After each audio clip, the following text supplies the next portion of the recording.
Okay, so Kofi, do you see the recording on your screen? Yes, well, I see it by your name in the participant list. Okay, so kindly go ahead. All right. Okay. Thank you very much, Eugene, and good evening to everyone. I hope I'm loud enough. Yes, sir. Okay. So today we're going to look at the pathophysiology of heart failure. Um, and it's very important because understanding the pathophysiology makes it much easier to relate to the management decisions in managing patients with heart failure. So I'll try to do this in a maximum of 45 minutes. So we'll zoom right into it. So this is the outline. We'll take a look at the introduction, burden of heart failure, causes of heart failure. Then we'll look at the normal cardiac physiology before looking at the heart failure physiology so that we can appreciate the differences better. However, we will not do investigations and management as it is outside the scope of this particular presentation. So heart failure is a complex clinical syndrome which occurs due to the inability of the heart to meet the organ's demands for perfusion. And in hearts that are still able to meet the organ's demands, this occurs at high filling pressures. So this is what defines heart failure, and it's a significant cause of morbidity and mortality. It's important to remember that heart failure is progressive, and so it's not like malaria and things that you treat and it goes, but then heart failure progresses even when a patient is out of an acute decompensation. It's important to still um, keep the patient on therapy to ensure that the heart failure does not progress further. And as we all know, the management depends on the specific phenotype. So then it's important that we appreciate the pathophysiological mechanisms and know how to characterize the phenotype so that we can take good management decisions in such patients. Globally, heart failure cases are rising. The incidence is rising. This is probably attributable to the fact that we are having more people being diagnosed with hypertension, which is a leading risk factor. And we have people who are living longer and so are suffering more age-related valvular issues and vascular coronary artery disease and the like. We all know that heart failure is classified into three phenotypes: preserved, mildly reduced, and reduced, where preserved is an EF of 50 or above. Mildly reduced is 41 to 49%, and if it's less than 41%, so that means 40% and below, we have a reduced ejection fraction. Interestingly, up to 50% of patients with reduced ejection fraction may be asymptomatic. So these people may end up being missed until it's way too late and they come in with really bad complications. And it's expected that in the US, up to 8 million will be diagnosed with heart failure by the year 2030. Some local data from Ghana. So in the 1970s, there was a publication that stated that heart failure accounted for up to 10% of inpatient mortality.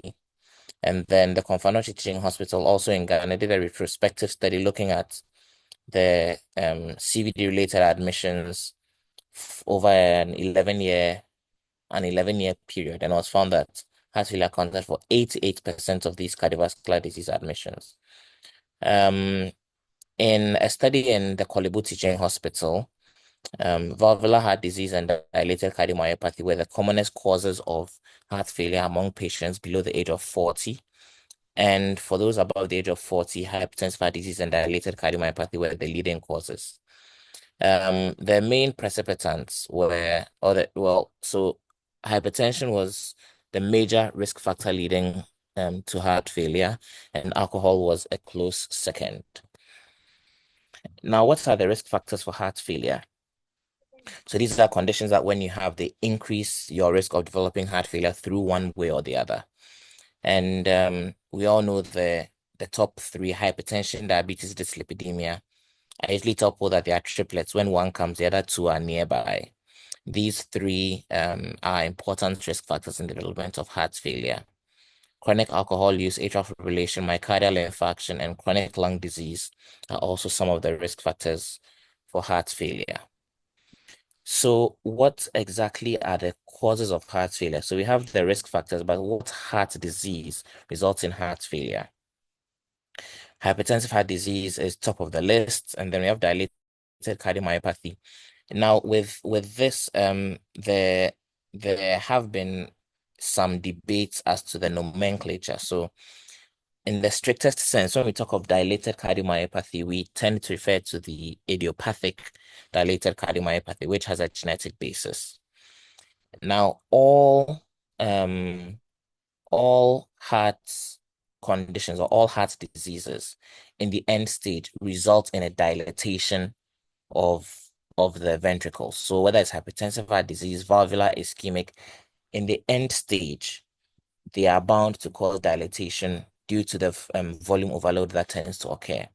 So um, it's it is not recommended that if you have a clear demonstration of these conditions, you term it as dilated cardiomyopathy. Some will say it is a secondary dilatation, but in the strictest sense, when we talk of dilated cardiomyopathy, is the idiopathic type we are talking about.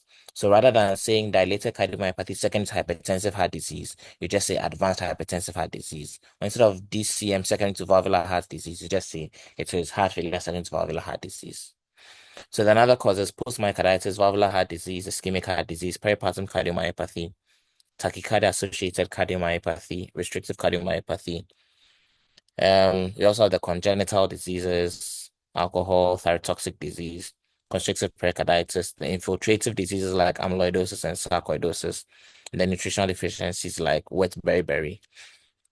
So these are some of the causes of heart failure that we tend to see routinely in our clinical practice. So let's look at the normal cardiac physiology before we go and look at the abnormal. So the cardiac cycle refers to the beat-to-beat cardiac activity and is coordinated between the left and right chambers so that we have a smooth flow of blood. And this cardiac cycle is what ensures that there's adequate blood supply to the tissues so that there's adequate perfusion, yes, at the tissue level. There are two phases, systole and diastole. In systole, that's when the ventricles contract. Oh, okay, so in systole, that's when the chamber contracts, and in diastole, that's when it relaxes. We have atrial systole and diastole, and we have ventricular systole and diastole. However, usually when we just use the term systole or diastole, we are referring to the ventricular one and not the atrial one. Now, the cardiac cycle depends on the intrinsic contractility, pressure differences between various chambers, and volume status. So problems with any of these can end up having effects on the cardiac cycle, which would then have effects on tissue perfusion. Just to just to go over, and I know we all know this already, so just as a formality. So you have the human body here, which represents the peripheral organs. After they've used blood, the deoxy blood comes through the IVC. This is also coming through the SVC. So it's assumed that this is coming from the brain. Into the right atrium, down into the right ventricle, through the pulmonary artery, into the lungs, capillary level. Then as you breathe in oxygen, it diffuses across the respiratory diffusion barrier and oxygenates the blood, which then returns into the left atrium via the pulmonary veins, down into the left ventricle through the mitral valve, and then out the aortic valve into the aorta, ascending arch, descending, and then to the tissues to use the oxygen and then back. So that initiates the cardiac cycle. Um, So I mentioned pressure differences earlier, and it's important because as you remember in the definition of heart failure, I said that if there is adequate perfusion, but it occurs at high filling pressures, it is also characteristic of heart failure. So this is just a fair idea of the pressures that are expected in the various chambers, so that if these pressures end up increasing to maintain cardiac output, then that tells you that for some reason the heart is failing, and as a compensatory mechanism, it has had to increase the filling pressures. This graph here is important in understanding how the cardiac cycle works. So starting from here, this is the diastolic period over here. So we're talking of ventricular diastole. So here where the cursor is, this refers to the ventricular pressure. This is the ventricular pressure curve. So this tells you what the pressure in the ventricles is like throughout the cardiac cycle. Over here, the purple one is for the atrium, and then the green one appears for the aorta. So now in diastole, the left atrium or the atria are filled with blood, and so the atrial pressure is actually higher than the ventricular pressure. This is atrial systole, so you can see that there's a bump in the atrial pressure because of the contraction, and that corresponds with an increase in left ventricular pressure as well because it's pumped more blood in. Now, at the end of diastole, the mitral valve closes, or the atrial ventricular valves close, and then that initiates the isovolumetric. Stage of systole. Now, in the isovolumetric stage, what happens is that the ventricle begins to contract, but the volume does not change. It contracts to build up pressure. Now, it builds up pressure to the when it's equal to the diastolic pressure in the aorta, then the aortic valve opens. And I'm using the left side of the heart to explain, but the same thing happens on the right. So when it is equal to the diastolic pressure at the aorta, the aortic valve opens, and then you have the rapid ejection, and then afterwards a more gradual ejection. Then it gets to the mean arterial pressure, and then the valves close at this point. Now, when they close, then that is the beginning of diastole. The first stage of diastole is the isovolumetric relaxation. So in isovolumetric relaxation, the ventricle is relaxing, but the pressure at this point is still above the pressure in the left atrium. So it is still keeping the mitral valve shut. So even though this is diastole and it is relaxing, the AV valves do not open for ventricular filling to start yet. Once the pressure in the ventricle falls below the pressure in the left atrium, then the AV valves open, and so the mitral valve starts to empty into the ventricle, and then that begins the filling. Over here, you have the atrial kick again. So this is exactly how the cardiac cycle happens.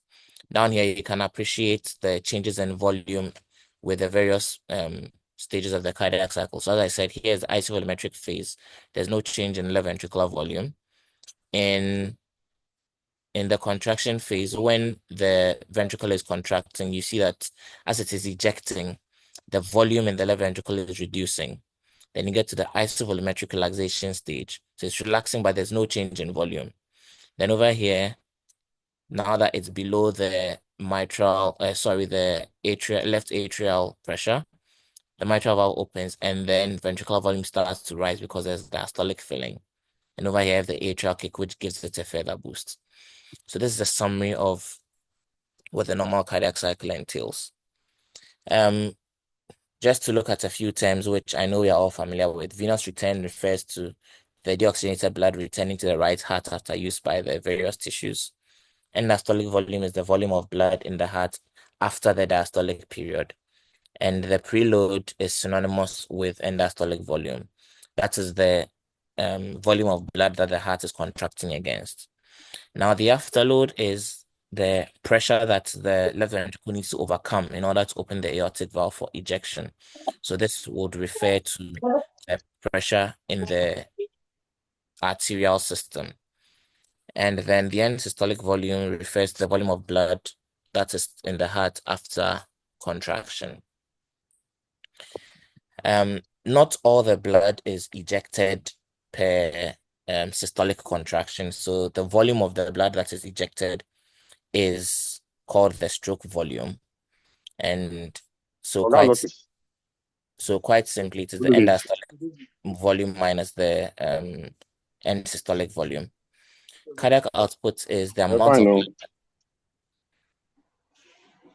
Cardiac output is the amount of blood that is pumped out um per minute, given by heart rate times the stroke volume. And the blood pressure is the cardiac output times the total peripheral resistance. Ejection fraction is a percentage of the end diastolic volume that is ejected in systole. Now, there's an important determinant of contractility, and this is called the Frank-Starling principle. So the Frank-Starling law says that with with greater myocardial stretch, you have a greater force of contraction. However, it's important to remember that they qualify this by saying within limits. And this graph explains why it's within limits. So over here we have the actin and myosin. So the actin would be the horizontal ones and the myosin the vertical ones. So here there's suboptimal cross linkages or cross linking. So you have a low stroke volume. Now, as the end diastolic volume increases, you realize that it is stretching. So then you're having improved actin-myosin cross-linking. At this point, you realize that there's a perfect overlap over here. So here, the actin and the myosin are perfectly overlapped, and here too, they are perfectly linked.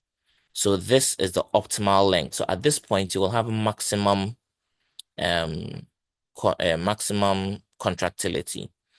Now, if you stretch further beyond this point, then now this is what happens.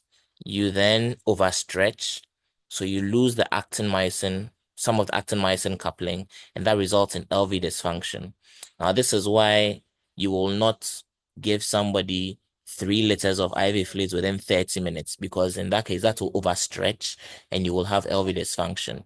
However, if you give over a protracted period, then you can have the gradual stretch, which will then optimize the actin-myosin coupling and lead to improved contractility. Here we have the pressure volume loops, which will again summarize everything that's been talked about. So for now, let's focus on the black one. So you have diastolic filling. So at the end of diastole, this is the amount of blood that is in the left ventricle. Then isovolumetric contraction begins. So volume pressure starts to build, but volume remains the same. So pressure increases. Then you reach aortic diastolic pressure. There's rapid ejection, and then the more gradual ejection. You reach the prevailing arterial mean pressure. The valve closes, and then isovolumetric relaxation begins, and this is the end systolic volume. So, so this is what you have in the normal heart. Now, if you have a patient who you have put on inotropes to improve contractility, then we assume that it's the same volume status. Then end diastolic volume is still here. Ejection will still occur at this place. But because you have given something inotropic to improve contractility, now there is more that is ejected over the period compared to the black one. And then, so in the end, you will have a lower end systolic volume because it's contracted with more force. Now, if you have an increase in volume, bearing in mind the Frank-Starling forces, then we have an increase in volume within certain limits. And so we follow this green one, this light green one. You realize you'll have a higher end diastolic volume. Then isovolumetric contraction occurs. Here the valve opens and then you have ejection and it gets back to normal. So this is what happens when you have increased contractility due to increased preload within acceptable limits. Now, when you have somebody who has a high afterload, which is what you have in people who have poorly controlled blood pressures, the 200, 120s and the like, what happens is that you have the end diastolic volume. Now, because the diastolic pressure is high, the isovolumetric period is protracted because until you get to that diastolic pressure in the arterial system, your valve is not opening. So then you have isovolumetric contraction is protracted. And then eventually when the valve opens, you have ejection. But because now your arterial mean pressure is also high, then in the end, the valve closes much earlier, and then you have isovolumetric relaxation. So in this case, now the end systolic volume is here, where the pointer is, rather than being back here.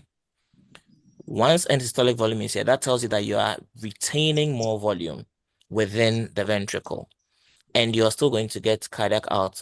You're still going to get venous return coming from the left atrium. So then over time, you will start to have a volume overload, and then this would result in dilatation. And this would explain why in more advanced hypertensive heart disease, you tend to have dilatation of the chambers. In diastolic dysfunction, what happens is that the resting diastolic pressure of the ventricle is higher. So instead of the volume loop being down here like this, because the diastolic pressure is higher, the the mitral valve will close earlier than it should. So instead of closing here, it closes here because by this time it has equated with the left ventricular diastolic pressure. But the rest of the graph still looks this way. But again, you can appreciate that because of the diastolic dysfunction, you're having a smaller volume of blood within the chamber, and that would correlate to reduced tissue perfusion. So now let's look at heart failure specifically. What happens in heart failure? Regardless of the cause of heart failure, the baseline is there's a reduction in cardiac output, and that reduces effective perfusion. And so homeostatic mechanisms will kick in to correct this. So let's look at a few scenarios. Over here, we have a normal heart. So left atrium, mitral valve into ventricle, and then blood out the aorta. Now, over here, the person has a significant mitral regurgitation. So blood comes into the ventricle, all right. But when it contracts, instead of all the blood to go out the aorta, there is backflow into the left atrium. So even if this person has a good or an appreciable ejection fraction, this person is losing some of the blood back into the atrium. So then the stroke volume reduces. And over time, this will result in tissue hypoperfusion and lead to the clinical syndrome that is heart failure. In the case of mitral stenosis, the valve fails to open adequately. So you may have a good ejection fraction, but you don't have a good enough volume coming in to the ventricle. So you contract and push out a good ejection fraction, all right. But because the volume that has come in at the end of diastole, that's the end diastolic volume is lower, it would result in tissue hypoperfusion. Over here, again, normal heart, everything works nicely. Here you can see that the pericardium is thickened. All right. We all know that in a constrictive pericarditis, you have a calcified pericardium, and this limits myocardial stretch. So it limits the amount of blood that's able to come into the ventricle. It limits the ability of the myocardium to stretch according to Frank Starling's principles. So generally, the output, the stroke volume would end up being poorer than usual and can lead to the syndrome of heart failure. Again, in myocarditis, here you can appreciate that the left ventricle is all nice and brown throughout. Here you see that there are bruises here, which represent the inflammation associated with myocarditis. So in a sense, these muscles are aching, and because of that, they are not able to contract appropriately. And so that ends up resulting in heart failure. The same can be said of patients with ischemic heart disease or those who have had MIs. So depending on the territory, the strength of contraction is down because of the muscle disease, and so you have reduced cardiac output. Now, what about heart rate? So heart rate is very important, and that is why it's one of the targets of heart failure therapy. So when you have a fast heart rate, the heart has a shorter diastolic time. And diastole is when the left ventricle fills up. So if you have someone who's really tachycardic, for which reason diastolic filling time has shortened significantly, then left ventricular venous return and therefore end diastolic volume is low, giving a low preload, So regardless of your ejection fraction, you would still not be able to meet the body's needs because you're not having enough blood coming into the ventricle. Conversely, when you have a significant bradycardia, so usually we tend to give a cutoff of 50 for normals, even though by strict definition is 60. So when you have a profound bradycardia, then you have a longer diastolic filling time. And with this longer diastolic filling time, you have a greater myocardial stretch, most likely in excess of what Frank Starling's law allows. So then you have an increased myocardial stretch resulting in LV dysfunction. And as a result of that, you have reduced cardiac output. Again, when the patient is bradycardic, the rate at which the blood is supplied reduces. And so because of that, the organs don't get the supply as quickly as they need. And that also contributes to the heart failure phenotype. So these are ways by which various things. So here we've looked at how tachy and bradyarrhythmias cause heart failure. Over here we looked at muscle diseases, specifically myocarditis, and it also applies to um, post-myocardial infarction. Here we see how pericarditis contributes to heart failure. And here we see how valvular stenosis and regurgitation also contributes to heart failure. And we can deduce similar relationships with other valves. With the aortic valve, for instance, because of the aortic regurgitation, you have more volume coming to the left ventricle, so it overstretches. And so in the end, you have a volume overload leading to left ventricular dysfunction.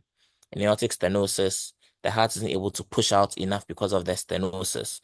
So there is also increased end systolic volume within the ventricle, and venous return will come and add on to it, leading to volume expansion and also LV dysfunction. So when this happens, what does the body do? So there are baroreceptors in the aortic arch and the carotid sinus. Now, what happens is that when there's a reduction in cardiac output because of the various mechanisms I've talked about earlier, the baroreceptors pick that the pressure has dropped. And when they pick this, they notify or they relay the information via sensory fibers to the medulla. Now, it's important to remember that the heart is primarily supplied by parasympathetic nerve fibers, mainly cranial nerves 9, which is the glossopharyngeal nerve, and 10, the vagus nerve. So the first thing that happens is that these baroreceptors in the aortic arch and carotid sinus will notify the higher centers that pressure has dropped, and this will result in an inhibition of the parasympathetic fibers and also stimulate the paravertebral sympathetic ganglion to increase sympathetic output.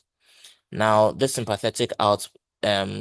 also stimulates the adrenal medulla to increase um, sympathetic output to release more adrenaline and noradrenaline. Now, what this will do is it would cause systemic vasoconstriction in a bid to try and increase the output. Then the sympathetic stimulation of the heart would also do four things. One, it will cause inotropic increase. So that means it will increase the force of contractility. Two, it will have a chronotropic effect. So it will increase the rate at which the heart is contracting. Three, it will cause a dromotropic effect, meaning it is going to increase the speed of conduction. And lastly, it has a lusitropic effect, so that it increases myocardial cytoplasmic calcium levels, which goes to improve contraction. Now, this is the first response that happens, and it occurs within minutes. So as I've explained here, there's reduced parasympathetic tone, increased sympathetic tone, and then you have adrenal medulla reducing adrenergic hormones, causing inotropy, dromotropy, chronotropy, and lusitropy. This is another important relationship. So blood flow, Q, is equal to all this. Now, the important thing here I want to highlight is the vessel radius. And we see that the vessel radius to the power 4 has an impact on blood flow. What this means, what this means is that if you have a vessel that has a diameter of or a radius of 3, let's say 3 millimeters, that means blood flow is going to be all this times 3 raised to the power 4. Now, if you reduce it by just 1 millimeter, that is from 3 to 2, then now it's 2 to the power 4. And if you do the math, you realize that that is a very big drop. And so that is why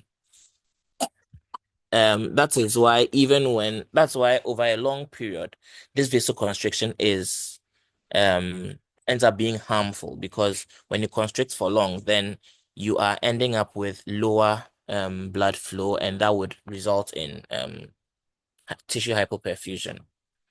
So after this baroreceptor reflex, the next is the renin-angiotensin-aldosterone system. Um, and so this is usually referred to as the neurohormonal system, and this takes days to take effect. Now, basically, when there's reduced blood flow or reduced cardiac output, we know that up to 25% of the body's cardiac output goes to the kidneys. So the kidneys end up getting less blood, and as a result of that hypoperfusion, there is a reduction in the glomerular filtration rate. Now, when this glomerular filtration rate reduces, what it means is that the ultrafiltrate in the renal tubules and the nephron tubules also reduces. Now, in the ascending loop of Henle, there's a structure called the juxtaglomerular apparatus, and within it, there's the macula densa. So this senses the sodium levels in the ultrafiltrate that is passing by. Once it realizes that the sodium levels are low, then it stimulates the production of renin, which then converts angiotensinogen produced by the liver um, into angiotensin 1. Now, I think I should probably use the next slide to explain this. Yes, so angiotensin 1. Now, in the lungs, angiotensin 1 is converted into angiotensin 2 by the angiotensin converting enzyme, that is ACE. Now, angiotensin 2 has various effects. So, angiotensin 2 is a powerful vasoconstrictor, so it will cause smooth muscle vasoconstriction, smooth muscle cell contraction, and that will cause vasoconstriction. It will stimulate the posterior pituitary to secrete ADH. We all know that it is stored in the posterior pituitary. So since the kidneys are not getting enough, it's doing two things. It's trying to increase volume, and then it's trying to vasoconstrict to move blood faster. Now, ADH is secreted, which stimulates the thirst center, so makes the patient drink more, and inserts aquaporins into the kidney to increase water reabsorption at the level of the collecting duct. Then aldosterone is also stimulated, which results in salt and water retention, and this together will increase blood pressure and blood volume. So as we see here, fall in BP, sympathetic activation, fall in sodium will end up stimulating the production of renin, and then the cycle begins. Now, angiotensin 2, beyond this, has other effects which are deleterious. So it promotes inflammation by promoting the production of pro-inflammatory signaling pathways. And then there's also production of pro-inflammatory mediators. So you have VCAM, ICAM, the selectins, other chemokines, TNF alpha, interferon gamma, interleukins, etc. Now, all these are pro-inflammatory. Then you have tissue remodeling because they stimulate smooth muscle cell proliferation, contraction, increase the position of matrix, which causes remodeling of the tissues. Then they also stimulate platelet aggregation, reduce nitric oxide, and then the vasoconstriction disturbs laminar flow, which will tip the balance of endothelin 1 to endothelin 1 and nitric oxide in favor of endothelin 1, favoring inflammation and thrombotic microangiopathy. And then there's increased oxidative stress. So all these will go on to make the microvasculature even smaller because all the inflammation and remodeling occludes those distal peripheral vessels. So there will be, and we know that the total peripheral resistance or systemic vascular resistance is dependent on capillary and arteriolar caliber.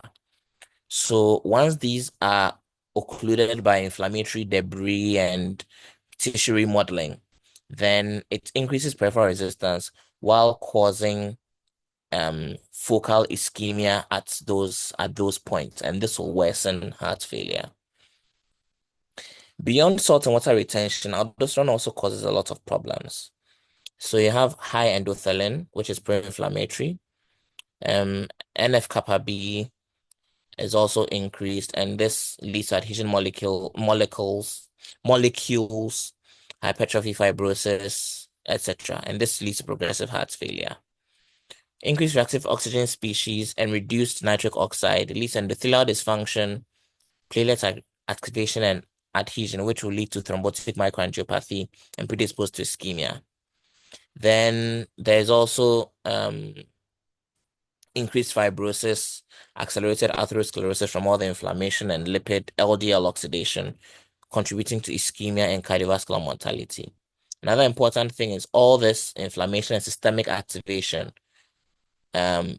disturbs the autonomic balance. So you have higher sympathetics, lower parasympathetic output. This reduces heart rate variability, and in the end will lead to sudden cardiac death. So this is how all these contribute to mortality. So to summarize it, we have a heart that is ailing. The because it's not pumping well enough, there's congestion, the lungs are getting tired and are calling for help. Now, the receptors in the aorta, the baroreceptors, I realize that there is reduced cardiac output. So it's taking measures to vasoconstrict through the baroreceptor reflex. So vasoconstrict and then cause inotropic, dromotropic, chronotropic, lusotropic effects. Now, this increase in afterload ends up resulting in reduced kidney blood flow. So the kidneys are also shouting for blood. It calls in the renin-angiotensin aldosterone system. Angiotensin 2 vasoconstricts, stimulates salt and water retention, ADH release, and all that. And so this is eventually would over time result in dilatation and hypertrophy of the heart. Yes, so this is what has been summarized in that slide. Thank you very much. That's the end of the pathophysiology that I'm presenting. So I'm happy to take any questions you may have. Thank you.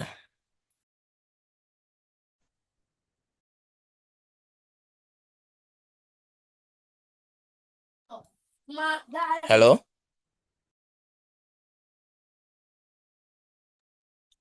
Thank you very much, Dr. Samuel, for an excellent presentation. So we'll take questions and comments from the presenters, from the participants, from the class. I don't know whether there are questions, contributions, or comments from us. Also, our chiefs are in the house. I can see Dr. Kweki, Dr. Kopi, Dr. Allison in the house. So if we also have, after that, we'll take comments from our chiefs. But questions and comments from the class, please. Thank you so much, Dr. Samuel. Please, it was a very good presentation. Let's acknowledge that in the chat box. Thank you.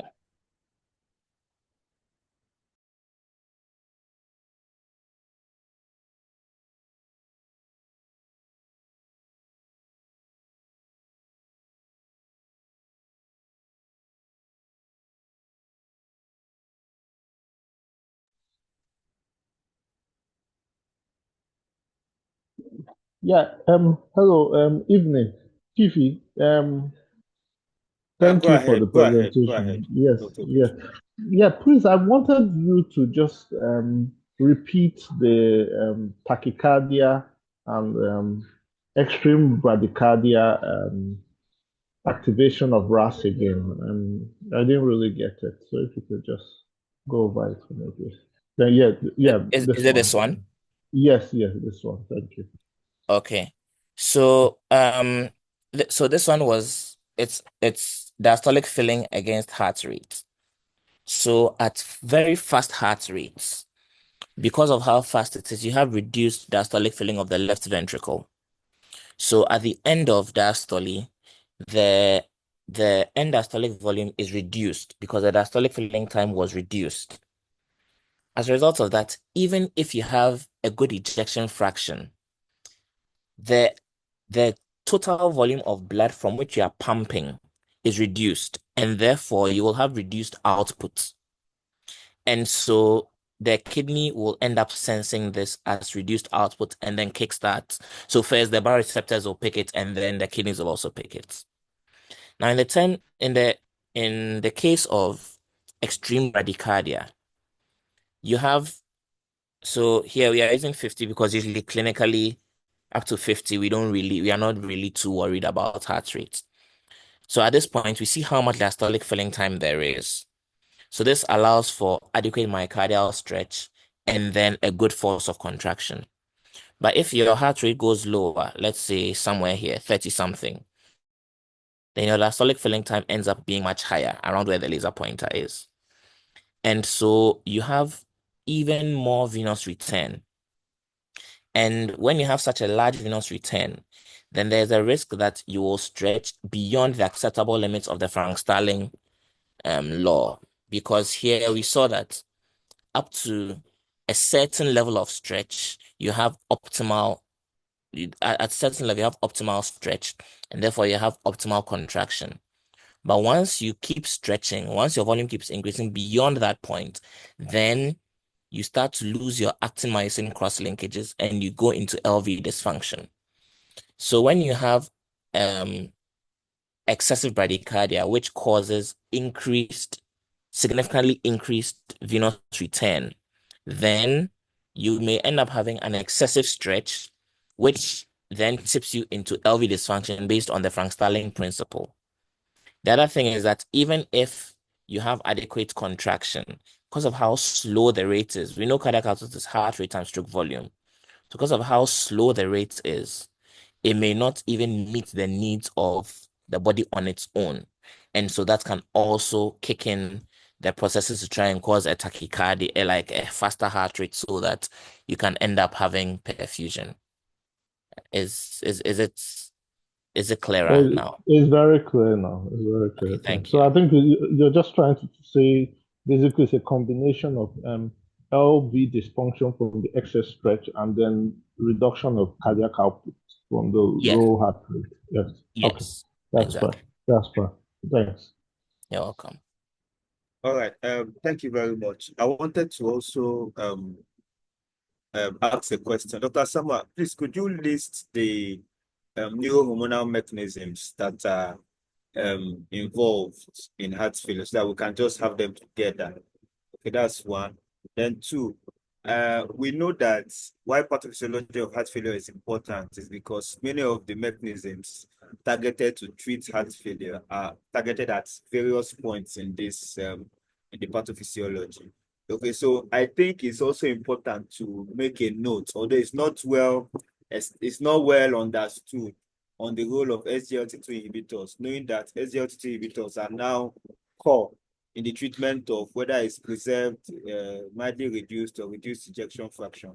Okay, so that's like a contribution. If you can also say something about that, it will be good. Well, then, okay, I think that's about it for now. Thank you so much for very excellent presentation once again.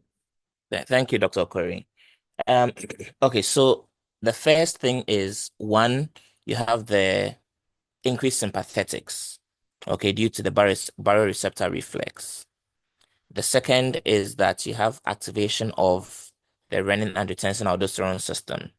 So first there's renin, then there's angiotensin 2. That's after going through angiotensinogen, angiotensin 1, you have angiotensin 2.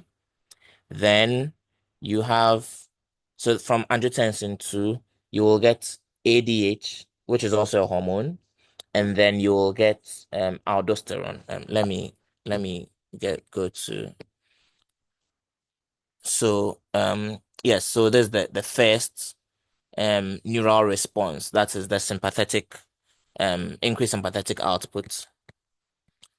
Then we have renin, we have angiotensin 2, which recruits ADH and aldosterone. So these are the main ones. Now, one thing I left out, which I just remembered, is that when there is myocardial stretch, there's release of BNP.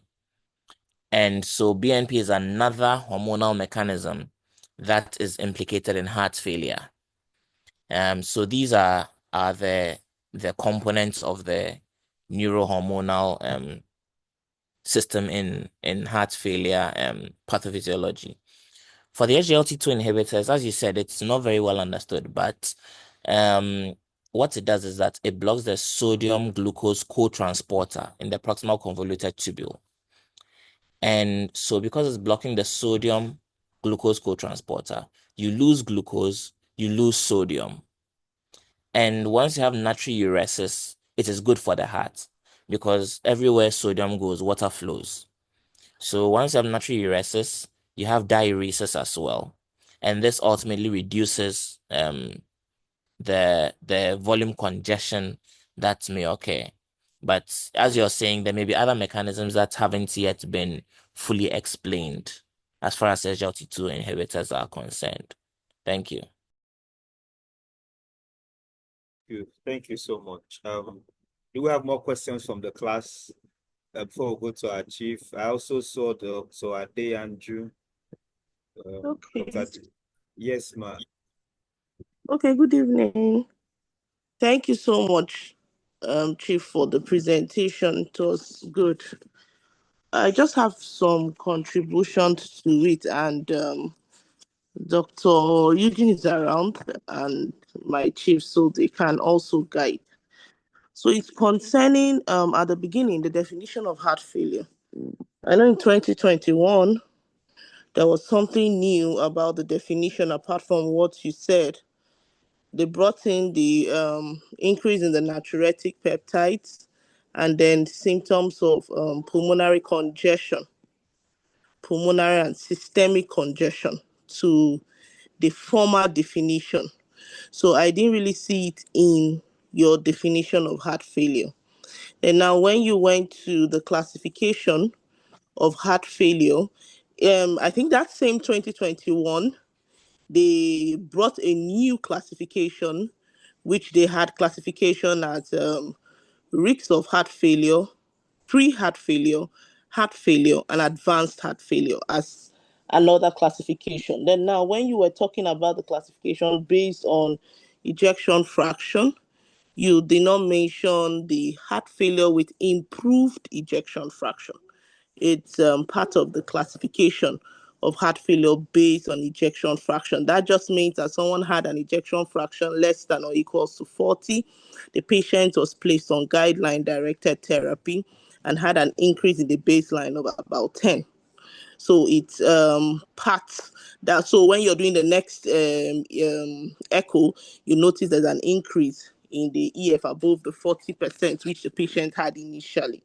So that was also not stated when you looked at the classification of heart failure.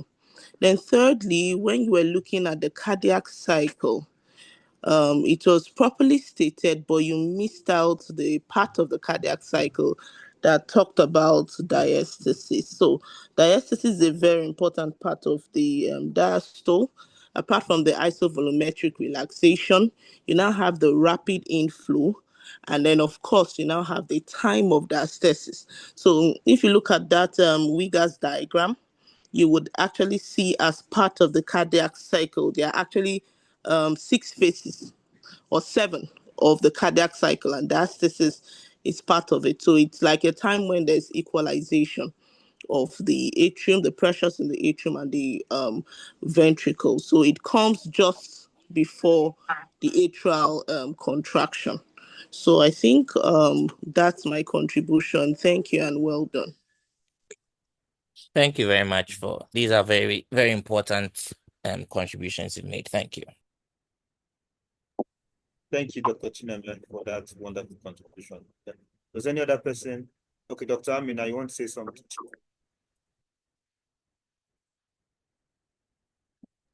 No, sorry. I just joined, sorry.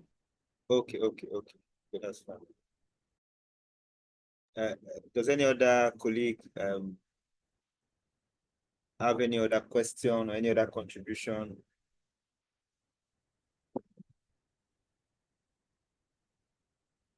Any other question or contribution? Dr. Onine, Dr. Adedeji, anybody? Okay, if there is none, I think we'll go over to our chiefs. Dr. Adeyanju, Dr. Allison. Chiefs, I don't know whether there are comments. Okay. Good evening, everyone. Thanks to Dr. Sorry, what's the correct pronunciation of your name now? Asamoah. Sorry if I didn't pronounce it well. Thank Yes, you for it's this fine. the detailed presentation. Thanks to Dr. Chineme too for those her comments. I will dwell a little more on those comments. She's actually right. Let me start by saying that, well, if we're to be an exam, the topic actually is pathophysiology of heart failure. And you have a lot of things to talk about in pathophysiology of heart failure than talking about cardiac cycle in this times now. So that's where I'm going. Because when you started the presentation, I was wondering why you were dwelling so much on cardiac cycle. Cardiac cycle is another broad topic on its own. I remember doing our own exam, then they had like heart as a comb, where you are expected to talk about all the anatomy, everything, and the cardiac cycle. It's a whole lot on its own. So I'm not sure he's dwelling on cardiac cycle like you did to the what's the right word to use now? It will waste your time in exam. So I just want to assume you did all that because you wanted to explain to us, but that was not really the meat of today's presentation. I hope you got what I'm trying to explain. It was actually good. It's also a very important aspect of the pathosphere of the exam of the curriculum topic. However, shouldn't have done so much on it. So when they ask for pathophysiology of heart failure, you go to the pathophysiology of heart failure. And by doing that, I expected that you give a clear-cut definition, then you go to etiology, then the pathophysiology in itself. That's the meat of your presentation. So now going to the definition. The definitions you give for this exam really, because examiners are changed now. So you should be using recent guidelines for most of your definitions.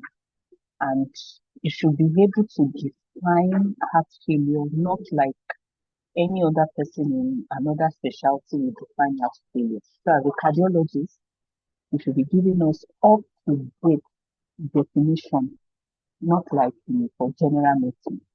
So like Dr. Chineme said, you tell us, and I'm not sure if it's 2021, Dr. I think it's 2022. So it's the 2022 guideline and the consensus with WHO. So there are two. So it was after the 2022 guideline that that's when the 2022 guideline was the one that refashioned to tell us that heart failure is actually a clinical syndrome, where we talked about the signs and symptoms of heart failure, you understand, resulting into inability of the heart, just like the way we say it. So we now have that all these signs and symptoms occurring in the presence of an elevated NT-proBNP. And the values you must quote. If you are using high sensitive NT-proBNP, you know it's 125 and you are quoting it. At the same time with systemic congestion. You really don't have to cram, but you must display knowledge that you are aware of where we are, where we started from, and where we are now. So that's, as a cardiologist, should all please go and check the latest guideline definition of heart failure. You must know it before this exam, and you must be able to explain how we arrived at that. So having said that, also, one thing I also picked when you were defining was the etiology. Yes, when you are saying classically that in etiology, you mentioned hypertensive heart disease, you must put the caveat in our environment. You must display that knowledge in our environment. The etiology are from studies in West Africa. You see, hypertension is still the leading cause. You understand? Then you now talk of DCM, you now talk of your ischemic heart disease. And you now say, unlike in developed world, that's the way, that's just what I know you know most of these things, but you must spell it out and you must display the knowledge. Heart failure is not an aspect in exam that you should hide the knowledge that you know. So when they are asking, you are eating it, just eating the nail on the head, and you are saying points and you are moving on. That's how they get impressed and they just call you past that station. So you must, the moment you mention hypertensive heart disease, put the caveat there. Whereas in developed country, you say it's ischemic heart disease.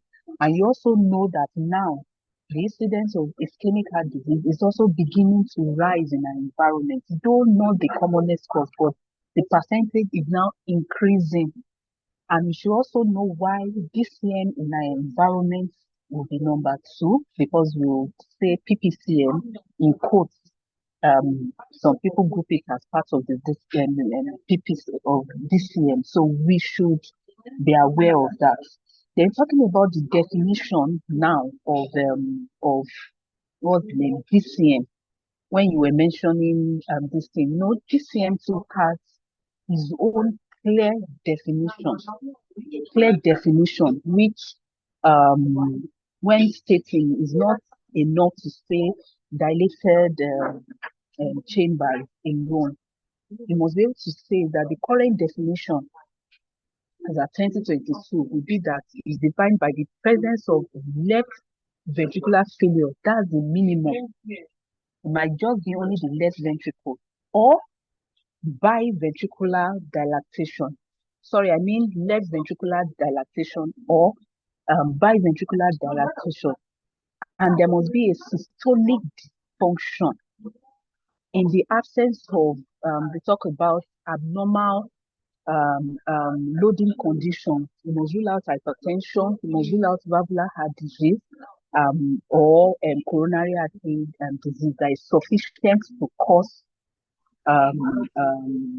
global systolic impairment. That's the definition we should take to exam, please.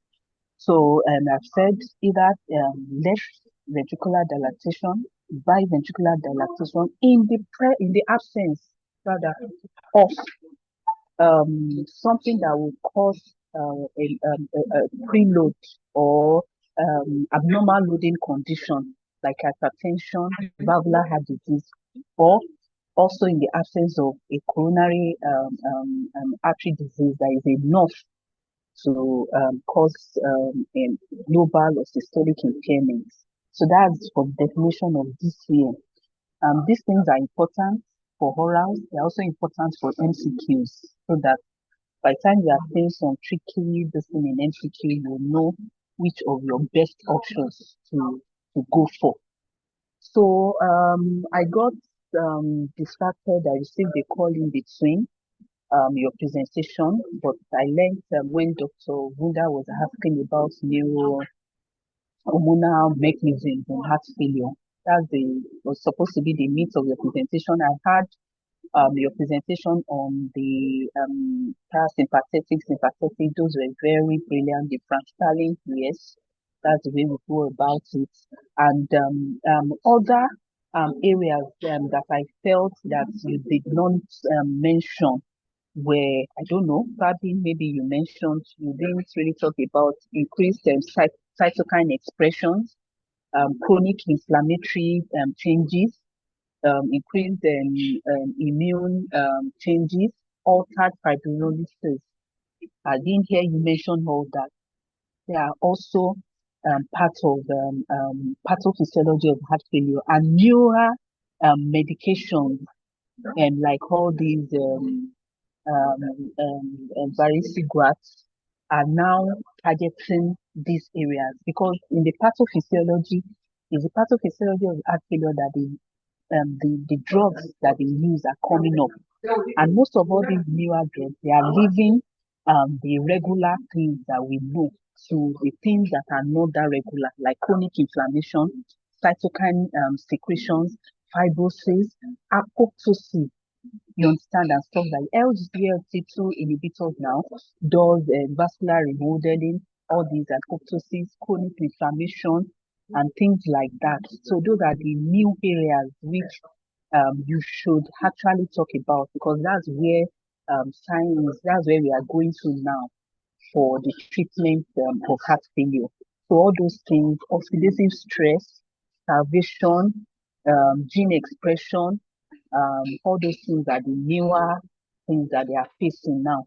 So for this exam, I think we should focus also on those aspects which we didn't really talk about, or probably maybe you talked about them and I missed it. So they are also very, very important. So I think that's about all. That's the aspect I noticed that you didn't talk about, and there are so many. So you'll probably please help add to your slides. And I think, I'm not sure now, I have to look through my laptop. There was one material I read for pathophysiology of heart failure. Maybe I'll send it to the group, or maybe I had a presentation, I'm not sure now, so that I can send it to the group in case you need it. Thank you. Thank you so much, Thank you very Chief much. Allison. Thank you so much. Thank you. We're grateful, man. Thank you for always being around. Thank you so much.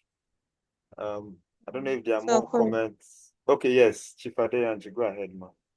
Yes, good evening, everyone. Sorry I joined late, was busy, so I didn't hear most of the presentation.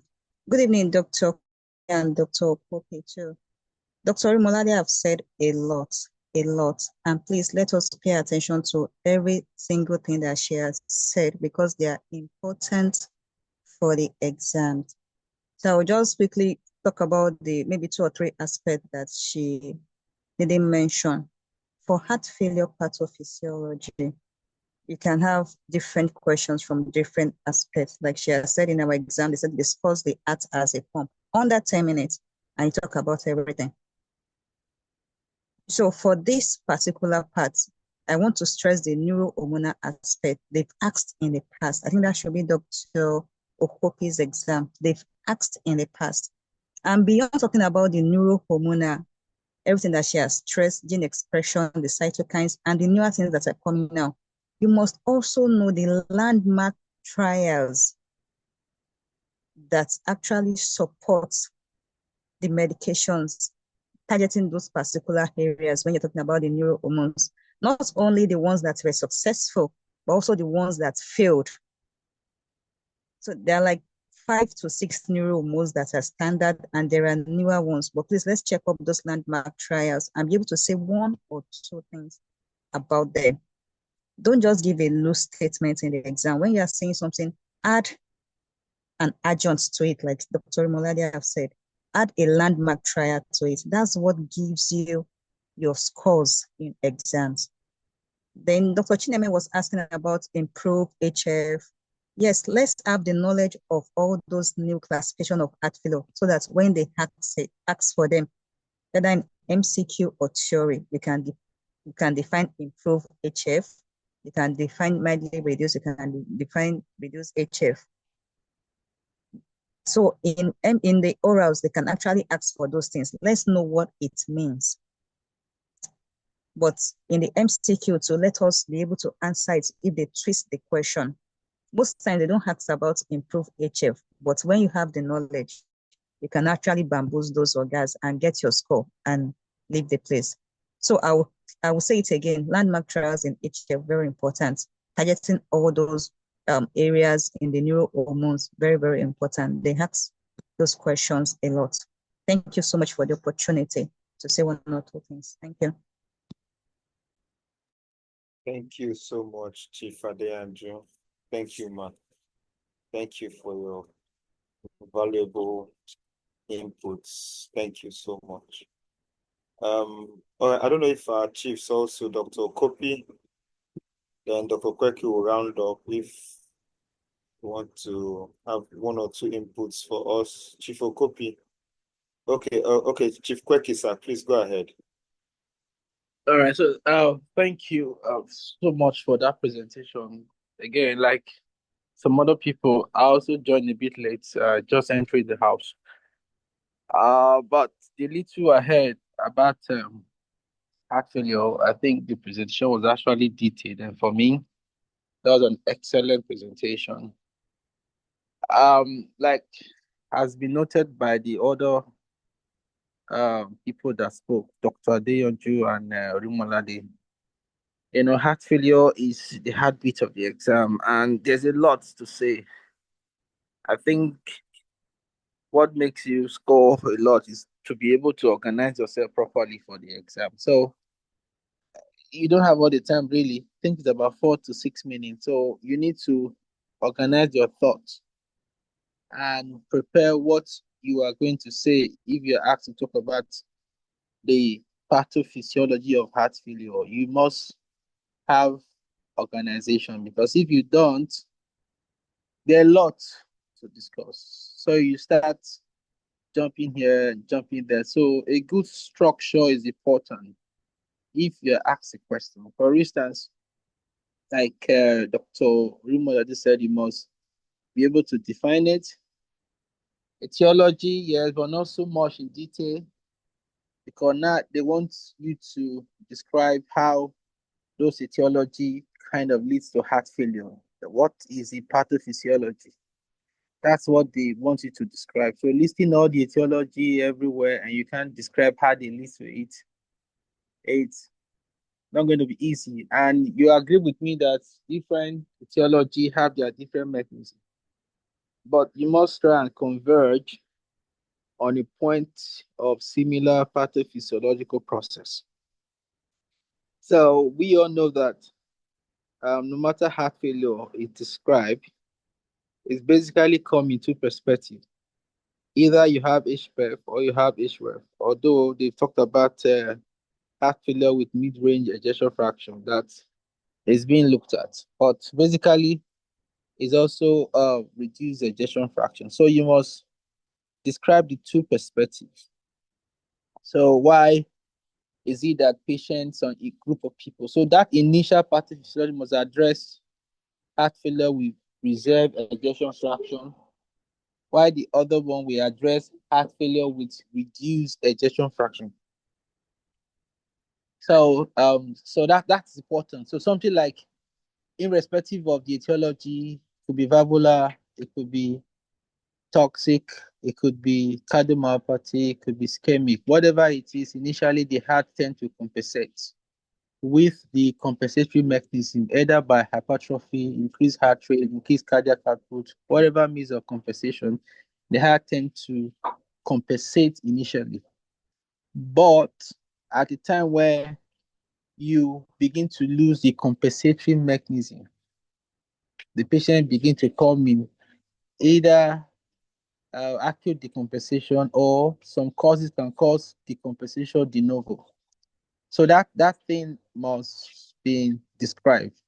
So that's where you talk about the principle of the Laplace principle will have to come in, where you have thickening of the muscles of the heart. So there's a condition that causes thickening of the muscles of the heart, things like hypertension, things like valvular heart disease, especially aortic valvular problem the at the initial period.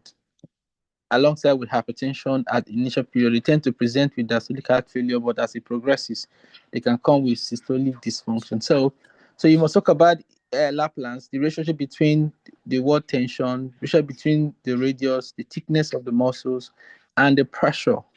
Those changes that happen within the heart, the volume, the pressure, the thickness, and all of that, these changes that happens within the heart either give rise to heart failure or preserve ejection fraction or reduce ejection fraction. So that's the process. Whatever happened thereafter in terms of symptoms, we all know the symptoms of heart failure. But this initial thing that happens in the heart stimulates a lot of systemic mechanism.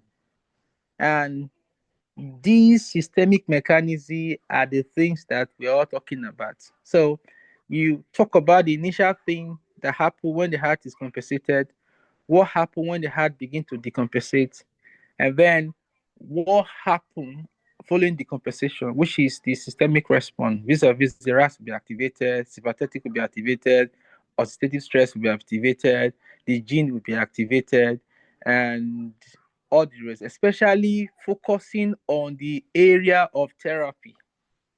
And like I said, you can list one or two trials that support some of those things. So if you organize your thoughts in that direction, you're able to touch everywhere. Because I know that we all know these things because we must have read heart failure over and over. But exam day, you must be able to organize them such that you define it, then talk about the compensation, what happened in the compensation vis-a-vis heart failures will reduce ejection fraction, will preserve ejection fraction. Once you now have the compensation, what happens, systemic activation of mechanism, especially the one that have area of drug intervention and the one that are looking up to in the future. You can't be talking about future if you don't talk about the one we already have. So you talk about the one we already have, then you talk about the one of the future, and then look at one or two trials. So if you can put it in that thought, you're well organized, and I'm sure for the exam, that will give you a great mark. So I will stop here so that others can make comment and contribute. Thank you so much. It's a brilliant presentation. Well done. Thank you. Okay, thank you so much, Chief Becky. Thank you, thank you, thank you, thank you. Thank you for all your excellent additions. Thank you, sir. I believe we'll go over now to the MCQs.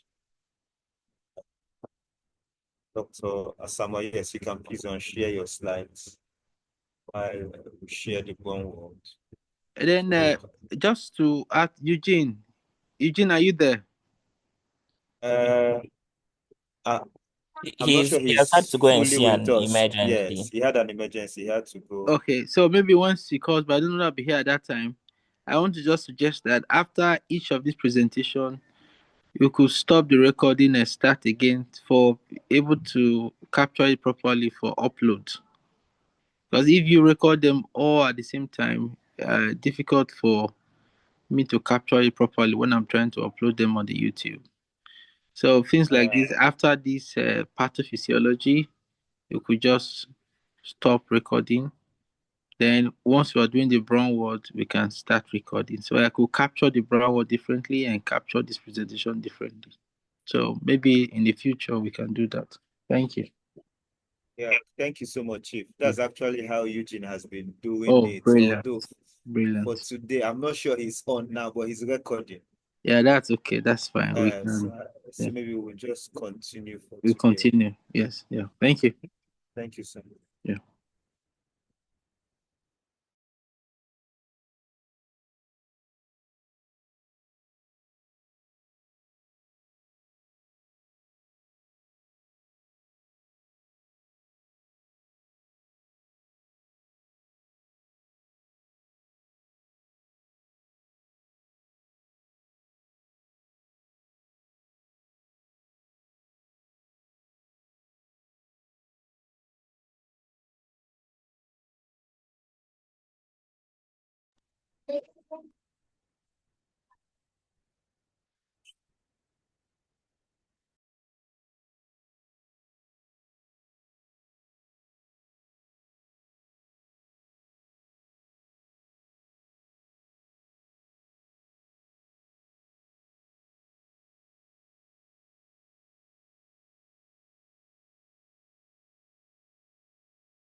Hello, so sorry. It's that I went off. I was just about to share the bomb for network, not put me out. But I'm back now. So let me just quickly.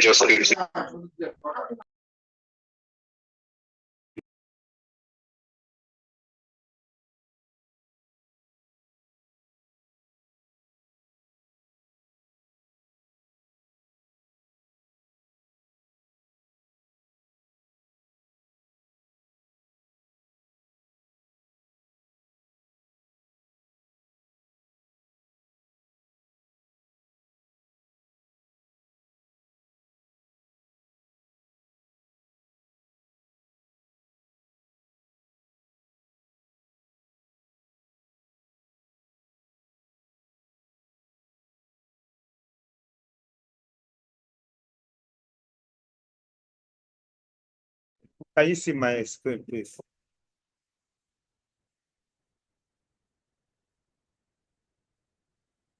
Hello? Hello? Yes, sir. We can see your screen, sir. All right, thank you.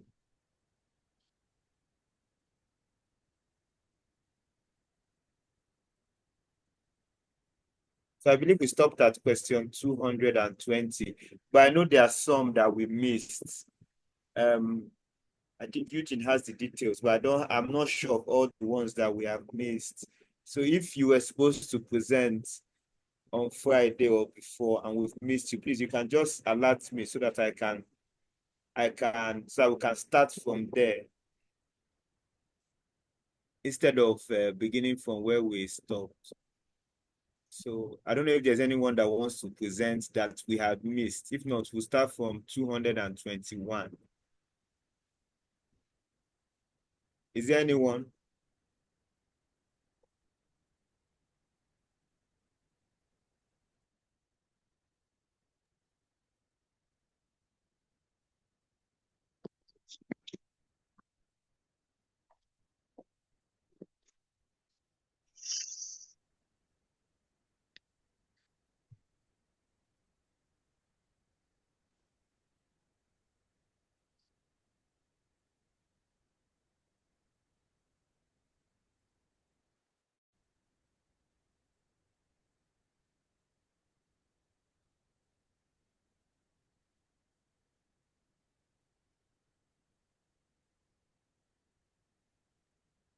Minute, I'm trying to search for who is taking 221.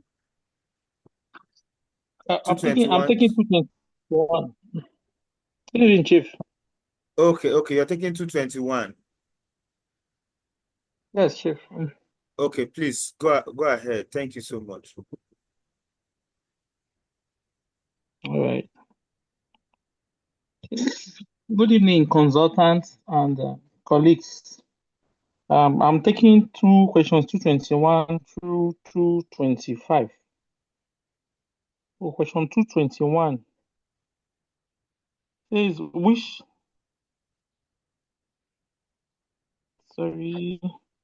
says which of the following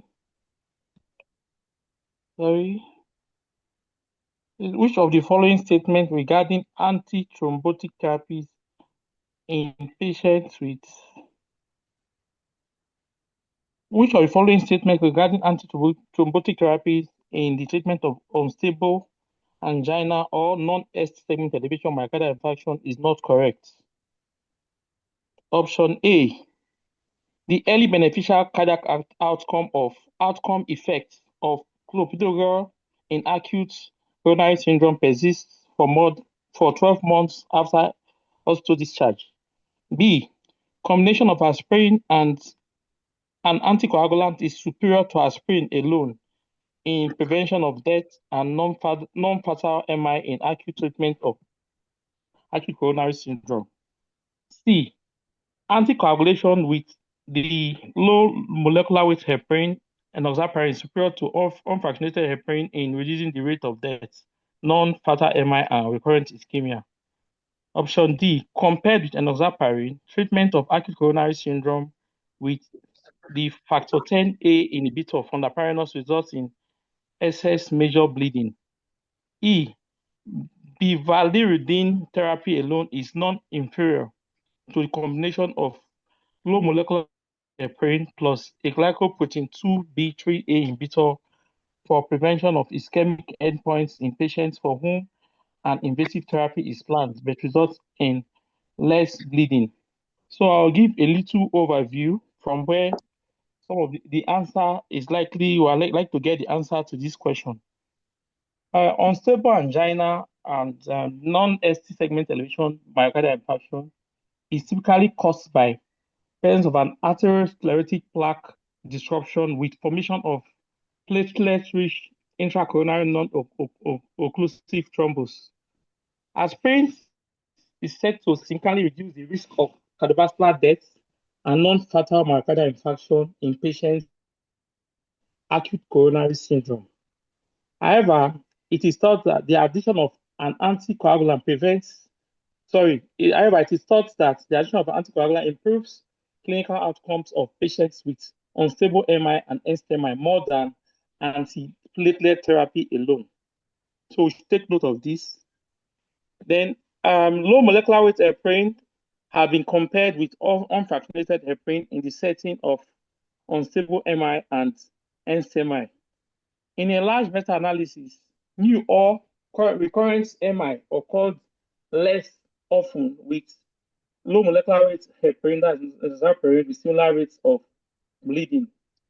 Enoxaparin is usually preferred for ACS on the basis of several clinical trials that demonstrate its efficacy, whereas the experience with other low molecular weight heparin has not been convincing. And clopidogrel is a second generation inopyridine, an irreversible inhibitor of platelets P2Y12 ADP receptor, like ticlodipine, which is also a non-reversible inhibitor of that P2Y12 ADP receptor. The CURE trial demonstrated that the addition of clopidogrel to standard acute coronary syndrome therapy resulted in a 20% reduction in deaths, MI, or stroke. Then studies of patients with unstable MI, studies of patients with unstable angina rather in the era before the use of dual antiplatelet regimen show that the addition of unfractionated heparin to aspirin reduced adverse events rates. Another anticoagulant called bivalirudin, which is direct thrombin inhibitor. Other examples of anticoagulants in that group include tirofibam and abcizimab, the ftbatide. Those are other examples of direct thrombin inhibitor. In the ACUITY trial of patients with non-STEMI, most of which received aspirin and clopidogrel, for which an invasive therapy was planned, they compared bivalirudin with other antithrombotic regimens. In the first group, bivalirudin was added to glycoprotein 2B3A inhibitor, while in the second group, unfractionated heparin and low molecular weight heparin was combined with glycoprotein 2B3A inhibitor. And it was discovered that there were really no differences in ischemic events between the two treatment arms.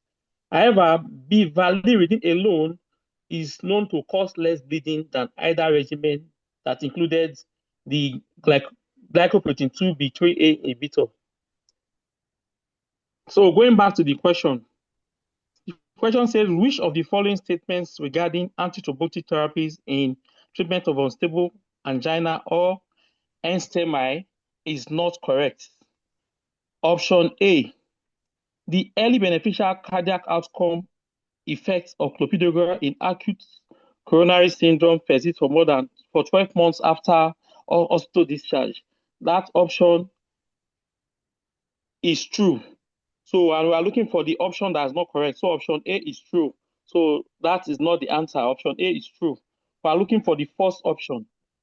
Then option B, the combination of aspirin and an anticoagulant is superior to aspirin alone in prevention of death and non-fatal MI in acute treatment of acute coronary syndrome. Option B is also true from the little talk I just gave.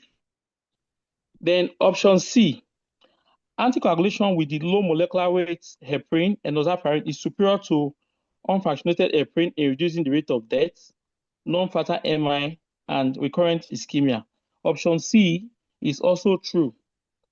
Then option D, say compared with enoxaparin, treatment of acute coronary syndrome with factor 10A inhibitor from fondaparinux results in excess major bleeding. We said from this talk we had, we said treatment with factor 10A inhibitor from fondaparinux results in lesser bleeding than the other low molecular weight heparin. So option D is false.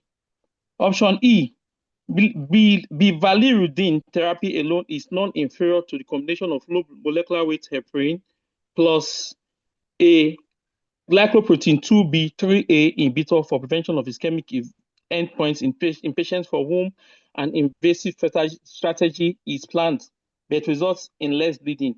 Option E is true. So the answer to question 221 is D.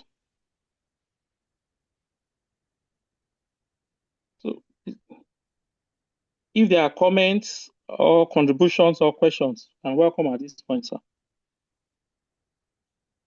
Or move to the next question, question 222.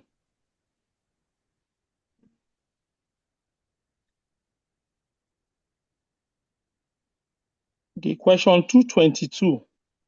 Say which statement regarding coronary collateral circulation is false? Option A, pre-existing collateral vessels opens immediately after coronary occlusion. Option B, increased flow through pre-existing collateral vessels triggers a maturation process that produces a vessel nearly indistinguishable structurally from a normal coronary artery. Option C, exercise does not increase coronary artery circulation formation. Option C, collateral vessels can provide nearly as much blood flow as the native coronary circulation. Option E, in the setting of an acute myocardial infarction, the presence of pre-existing collateral vessels decreases infarct size and improves survival.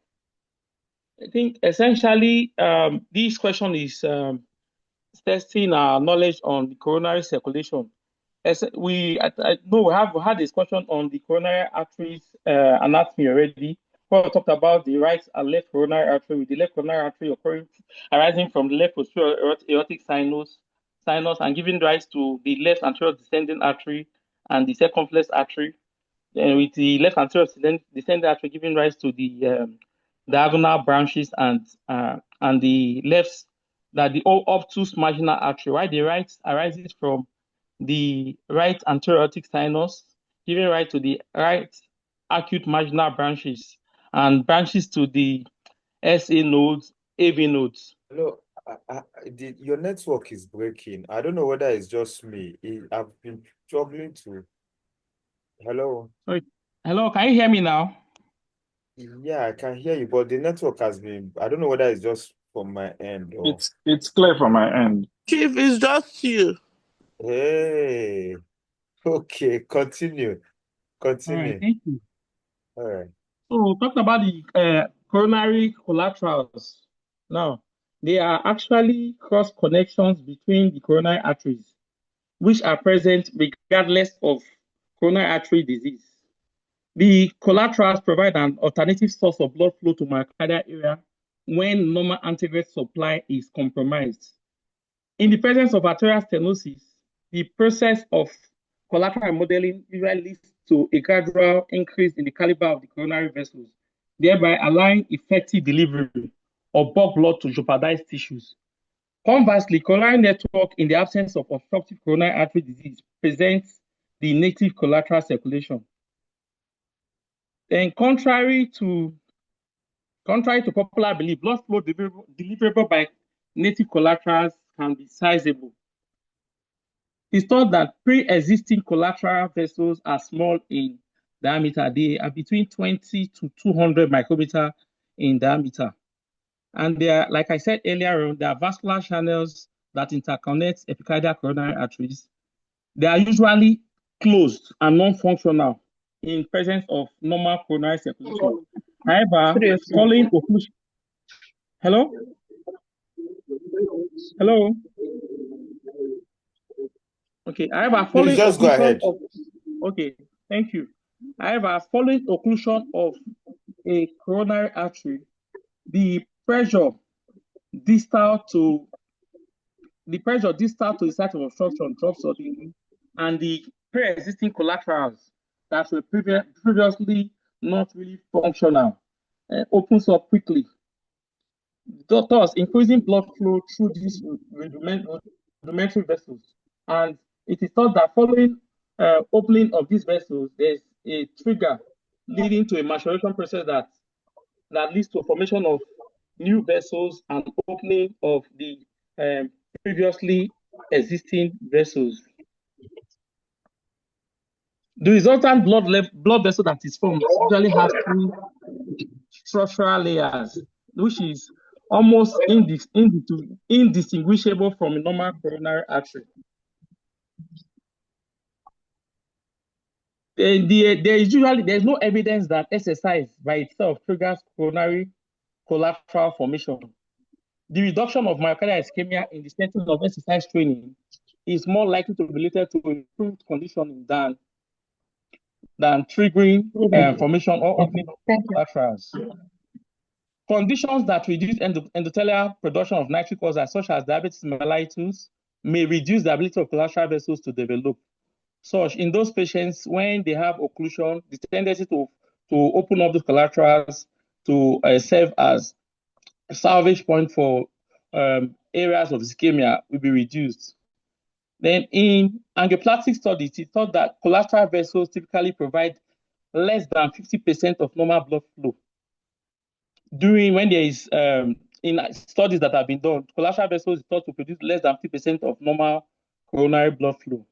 Then in the setting of an acute myocardial infarction, it's been shown to decrease the presence of collaterals has been shown to decrease infarct size and contribute to improved survival.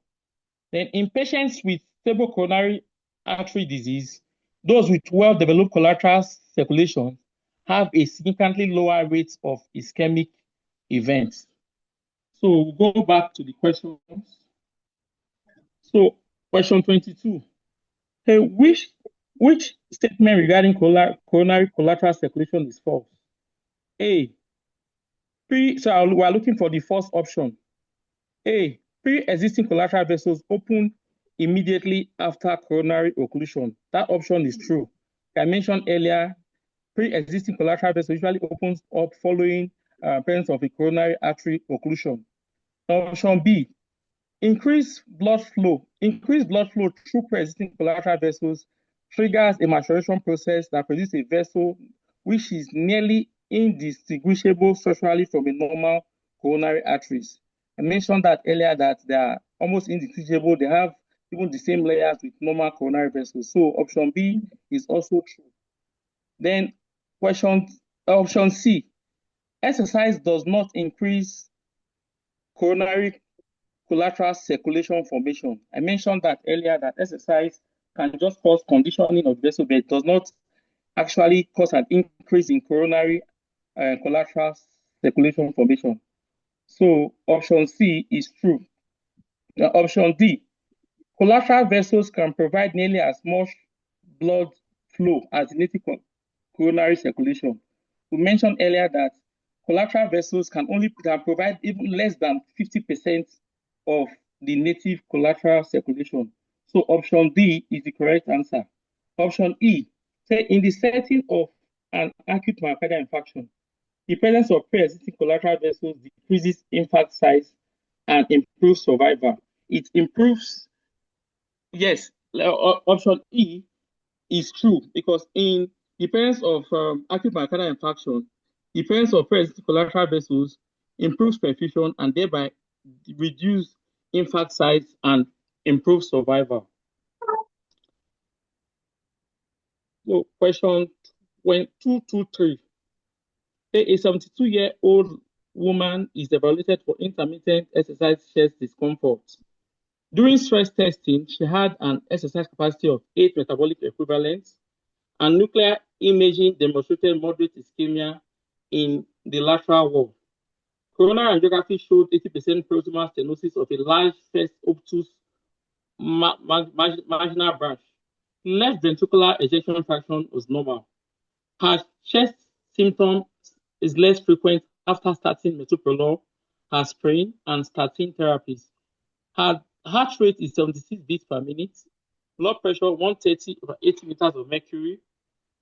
Which of the following statements regarding pharmacology therapy versus revascularization for chronic stable angina is correct? Option A. Revascularization should definitely be the next step, given her persistent symptomatology on the current pharmacology regimen.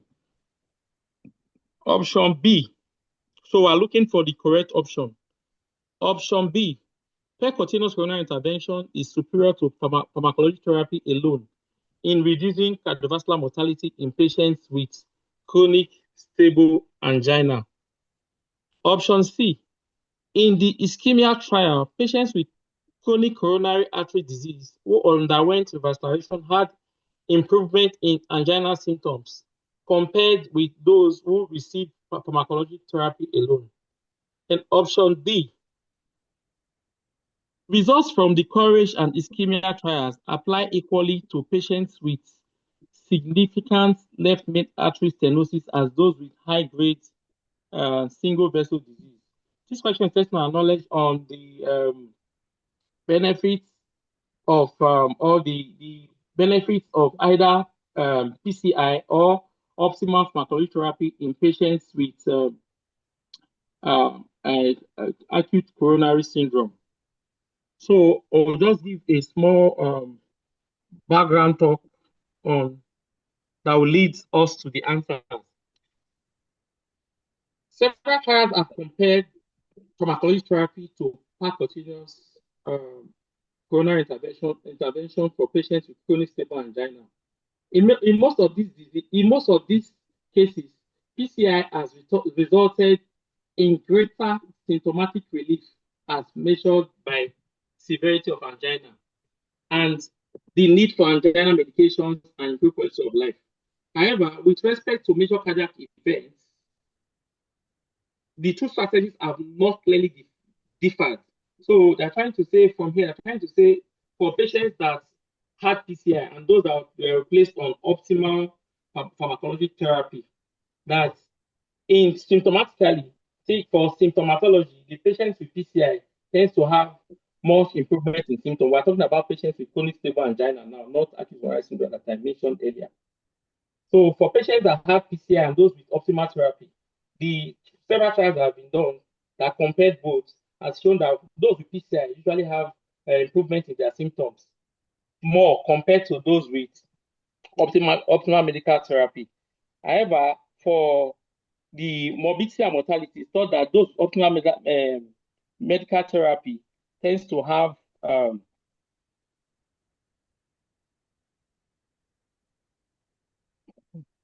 hello? Hello, hope I'm still on. You're on. Hello? Okay. So for those that have optimal medical therapy, it is thought that the two strategies, those receiving PCI and those on optimal therapy, have not really clearly differed.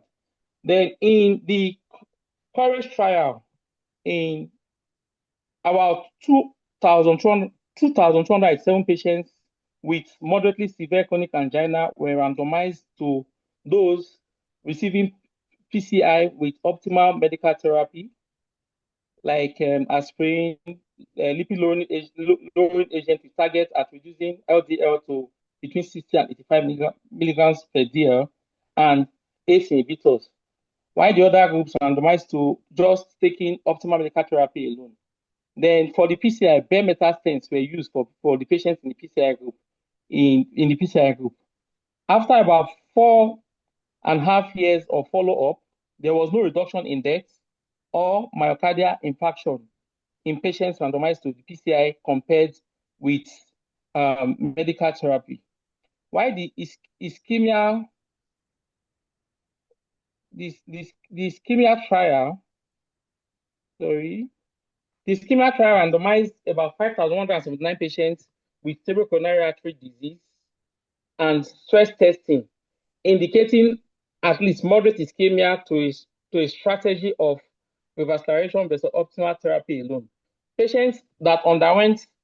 patients underwent coronary computed tomography to exclude left main disease. Over 3 years, the patient who underwent revascularization has greater symptomatic improvement. However, there was no difference in primary composite endpoint of cardiovascular death, MI, unstable angina, heart failure, or resuscitated cardiac arrest. For the ischemia trial, patients were randomized into 2 groups, a group having PCI with optimal medical therapy, while the other group having just optimal medical therapy alone. The outcome of the trial, it showed that for both groups, the clinical outcomes were the same. However, the patients randomized to the PCI group were thought to had more complications, like procedural MI. Following procedure, they developed MI. While for patients with randomized to the medical therapy, optimal medical therapy, they had less incidence of spontaneous MI compared to those in the PCI group. So with this, we'll go back to the question. I take question again. A 72-year-old woman is evaluated for intermittent exertional chest discomfort. During stress testing, she had an exercise capacity of 8 metabolic equivalents, and nuclear imaging demonstrated moderate ischemia in the lateral wall. Coronary angiography showed 80% proximal stenosis of a large first obtuse marginal artery. Left ventricular ejection fraction was normal. Her chest symptom is less frequent after starting metoprolol, aspirin, and statin therapies. Her heart rate is 76 beats per minute, blood pressure 130/80 meters of mercury. Which of the following statement regarding pharmacologic therapy versus revascularization for chronic stable angina is correct? Option A. So we're looking for the correct option. Option A. Revascularization should definitely be the next step given her persistent symptomatology on the current pharmacologic regimen. Looking at the history and the examination findings that were given, it was said that following the commencement of metoprolol, aspirin, and statin therapies, the patient had less symptoms. So option A is wrong because from the history that we're given, the patient following optimal medical therapy, the symptoms were actually the symptoms actually reduced. Then option B, percutaneous coronary intervention is superior to pharmacologic therapy alone in reducing cardiovascular mortality in patients with chronic stable angina. So from the discussion that we had, percutaneous intervention is not superior to pharmacologic therapy alone, because from the studies that we just talked about, it is thought that the clinical outcomes for patients randomized into both groups were said to be the same. Then option C, in ischemia trial, patients with chronic coronary artery disease who underwent revascularization had improvement in angina symptoms compared with those who received pharmacologic therapy alone. Option C is true. Say in the ischemia trial, patients with chronic coronary artery disease who underwent revascularization had improvement in angina symptoms compared with those who received pharmacologic therapy alone. Yes, for the ischemia trial, they actually said for those patients that had PCI had improvement in symptoms compared to those who receive pharmacological therapy. And outside that, it's for those on pharmacological therapy, like I said earlier, they had fewer complications, that's lesser complication by having less episodes of spontaneous MI compared to the other group that had higher risk, however, that developed more procedural MI related to the procedure. Then option D, results from COURAGE and ischemia trials apply equally to patients with significant left main stenosis as to those with high-grade single vessel disease. For patients with left main stenosis, no, essential for patients with left main artery disease, usually a treatment option for them is coronary artery bypass graft. So they don't really apply. These results from courage and ischemia trials does not really apply to this group of patients. Do I have any question, contribution, or comments for question 223? So I move to question 224. Question 224, which of the following statements regarding the surgical management of abdominal aortic aneurysm is correct? A, small aneurysms enlarge faster than larger ones. B, aortic aneurysms grow and rupture at greater rates in men than women. C, it is generally safe to wait until an abdominal aortic aneurysm is 6 cm or more in diameter before proceeding with surgical repair. D, with aneurysm rupture, 60% of patients die before reaching the hospital. The option E, in men, surgical repair of aneurysms with diameter of 4 to 5.5 cm offers greater mortality benefits over continued surveillance.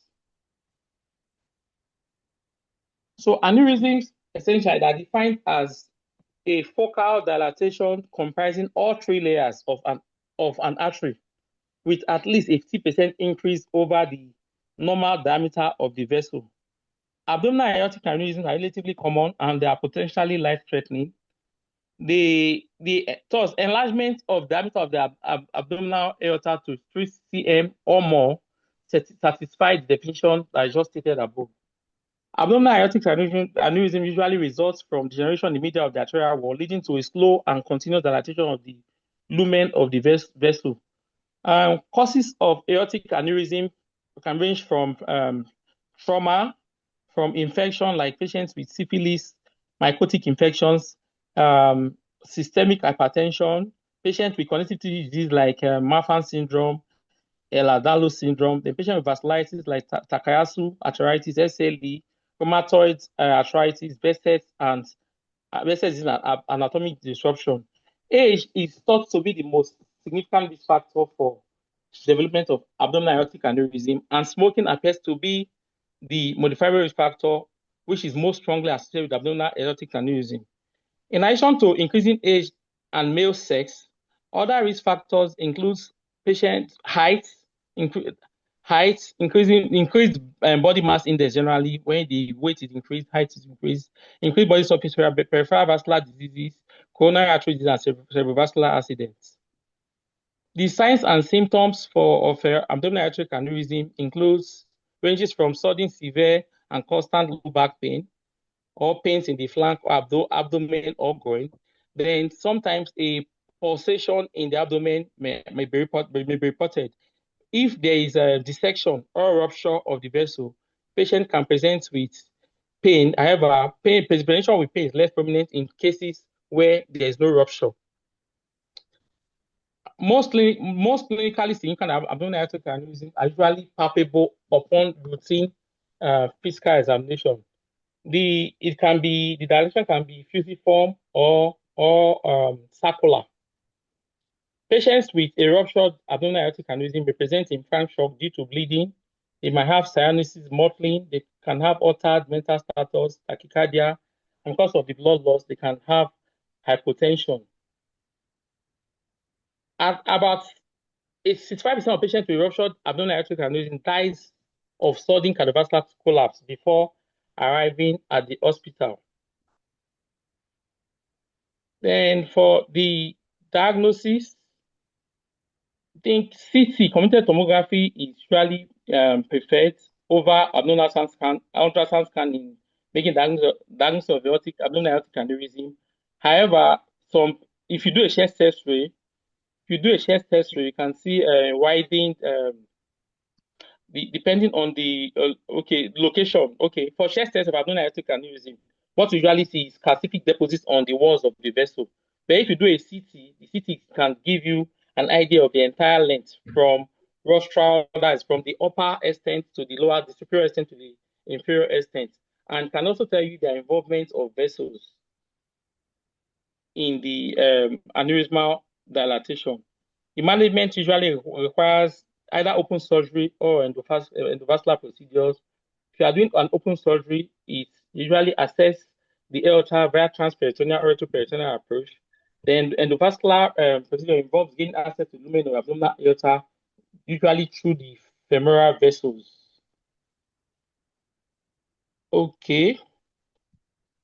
And for abdominal aortic aneurysm greater than 4.5 cm, computed tomography is usually preferred over ultrasound for imaging surveillance because of greater accuracy of measurement. And let me just go so that let me not give so much detail about it. Rupture is more common among current smokers and those with hypertension.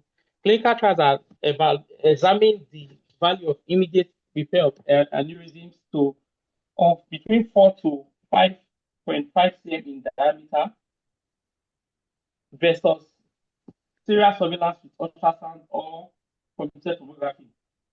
Studies have found no mortality difference between both strategies. And it is thought that the larger aneurysm tends to grow faster than smaller aneurysms. And it's also thought that black race, female sex have a negative correlation with aortic aneurysm. So go back to the question. Question 224. Which of the following statement regarding the surgical management of abdominal aortic aneurysm is correct? A. Small aneurysm enlarges faster than large ones. No. Larger aortic aneurysm usually enlarges faster than smaller aneurysm. So option A is false. We are looking for the true option. Option B. Aortic aneurysm grow and rupture at greater rates in men than in women. So option B, aortic aneurysm grow and rupture at greater rates in men than in women. No, it's thought that aortic aneurysm usually grow and rupture at greater rates in women than in men. It is even thought that women with smaller aneurysms tend to rupture faster than men with even larger size of aneurysmal dilatation. Then option C, it is generally safe to wait until an abdominal aortic aneurysm is 6 cm or more in diameter before proceeding with surgical repair. No, we talked about by the time we're getting to 4.5 to 5.5 cm, surgical repair should be done. Then option D, with aneurysmal rupture, 60% of patients die before reaching the hospital. We mentioned that in fact the material that I saw said over 65% of patients with abdominal aortic aneurysm usually die before reaching the hospital. Right, for those that present in the hospital and that gets to the hospital alive, about 50% usually dies within 2 weeks of presentation. Then so option D is the correct answer. Option E. In men, surgical repair of aneurysms with diameter of 4 to 5.5 cm offers mortality benefits over continued surveillance. Option E is false. So option D is the correct answer. So question 225. Which of the following statements regarding the abnormality in figure 2.5 is correct? Let's move to the figure 2.5. Let's see what we have there. Okay, figure 2.5 shows an axial view of a computed tomogram. A computed tomogram showing an axial view of the thorax, and probably at the, because I can see the I think pulmonary arteries here, probably at the level of the sternal angle of Louis, showing dissection in the ascending aorta, which you can see in front, just anterior to the pulmonary artery. This structure looks like pulmonary artery. That's is the hyperdense, I will call it now, hyperdense circular circumferential region anterior to the pulmonary artery. Then the descending aorta just posterior to the pulmonary artery, just lying on the surface of, or the lateral surface of the vertebral body. So it's like for this patient, most likely the patient has aneurysm involving both the ascending and the descending aorta. So let's go back to the questions now. Which of the following statements is regarding abnormality in figure 2.5 is correct? A, without treatment, expected mortality is approximately 5% in first 24 hours. B, outcomes with pharmacology therapy are equivalent to surgical repair and management of this condition when it occurs proximally. C, initial pharmacology therapy without surgery is recommended when this condition is distal in location and uncomplicated. D, aortic valve replacement is universally required when there's accompanying aortic regurgitation. E, labetalol should be avoided in patients with this condition. So essentially, this question is knowledge on aortic dissection. The classic feature of aortic dissection is a tear in the intimal wall with subsequent subintimal hematoma formation within the medial layer of the aorta. The medial layer of the aorta. No, the aorta essentially has three layers: the intima, media, and the adventitia. So usually the collection following the tear in the intimal wall is within the medial layer, and it can either propagate proximally or distally.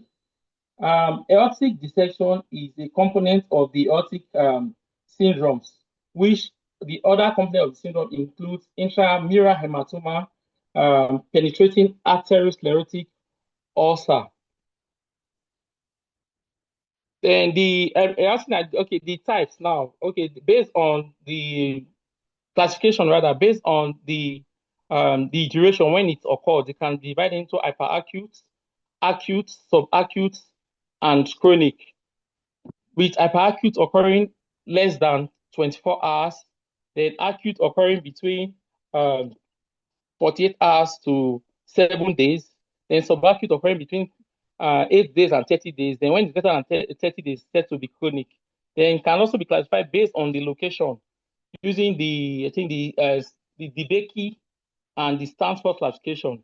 The Becky classifies an aneurysm into type 1, 2, and 3, with type 1 involving both the ascending and descending aorta, type 2 involves the ascending aorta alone, and type 3 involves the descending aorta alone. Why the Stanford has A and B, with A involving both the ascending, the arc and descending aorta, then B involving just the descending aorta. The risk factors or the causes are essentially the same as the things that can cause abdominal aortic aneurysm: patients with hypertension, polycontra hypertension, those that are smoking, patients with connective tissue disease like Ehlers-Danlos syndrome, Marfan syndrome, patients with vasculitis like Takayasu arteritis, Behçet's disease. Then also, like I mentioned earlier, trauma is also a cause of aortic dissection. Okay. Then in making diagnosis of aortic dissection, CT angiography is said to have a sensitivity of between 83% and 94%, and a specificity of 87% to 100%. Then also, transesophageal echo also has a place. However, sensitivity is far lower. Sensitivity for transesophageal echocardiography is very high, between about 98%, while specificity is 63 to 96%. And usually for transesophageal echo, it's like to detect only type A. The sensitivity for type A detection is about 98%. Okay. Then in managing patients with aortic aneurysm, the first line medication, usually for type B or type B involving descending aorta, the first line medication is use of beta blocker or beta blockers like labetalol, short-acting esmolol. Then the second line includes the use of sodium nitroprusside.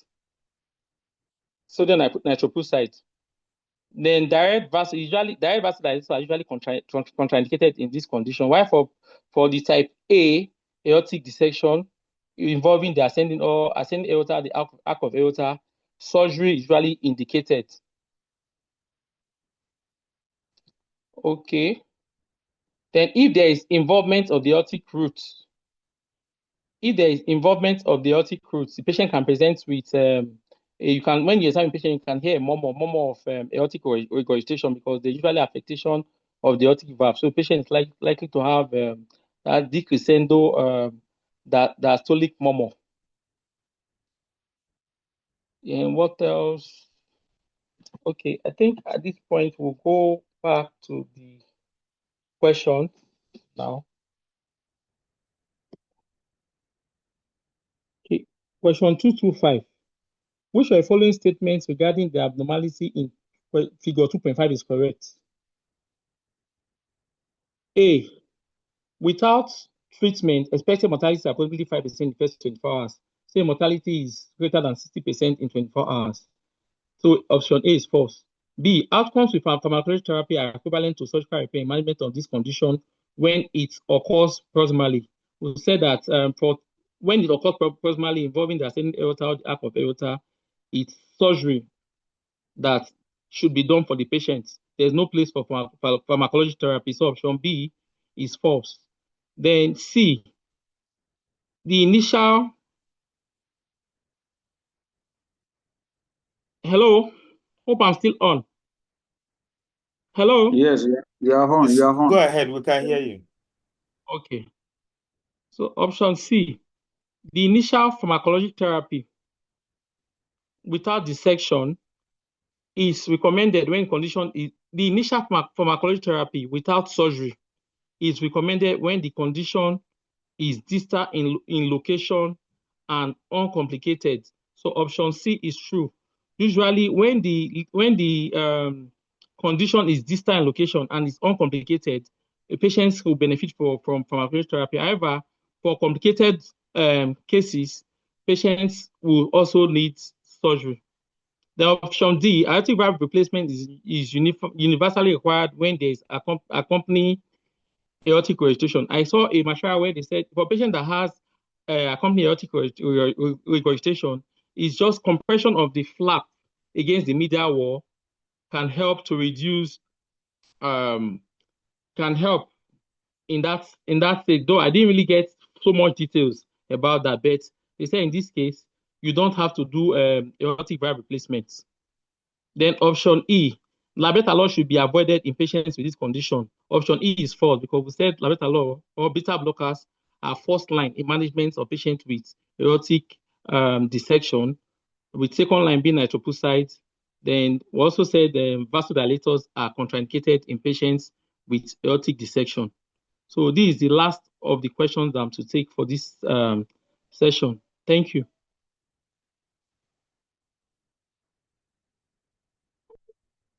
Hello. All right. Thank you very much, Dr. Eneho Freedom. Thank you so much for your presentation. Sorry, my network has actually been very unstable. That's why the slides. So most times when I come back in, I try to catch up.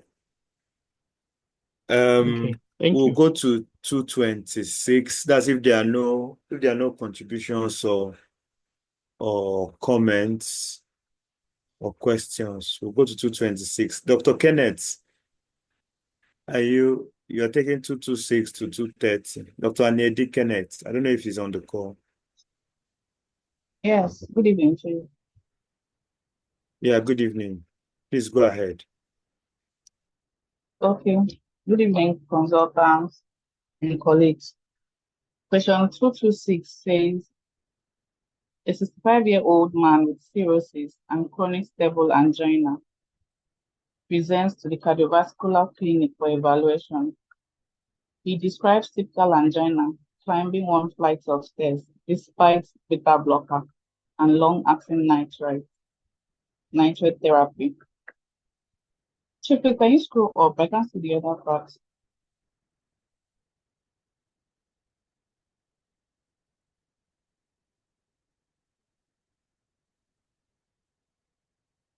Hello, sir. I've scored. You've not seen it? Okay, I've seen it now. You describe typical angina climbing one flight of stairs. Despite beta blocker and long-acting nitrate therapy, stress testing with nuclear perfusion imaging confirms exercise-induced reversible ischemia of the anterior left ventricular wall. The left ventricular ejection fraction is 50%. Coronary angiography reveals a long occlusion of the left anterior descending artery in its mid-segment with collateral perfusion to the distal vessel from the right coronary artery. The lesion is not amenable to percutaneous intervention. You are hesitant to increase the beta blocker and nitrate dosage because his resting heart rate is 50 beats per minute and the blood pressure is 102/78. Which of the following statements is correct? So from this question and the options, they were testing our knowledge on ranolazine.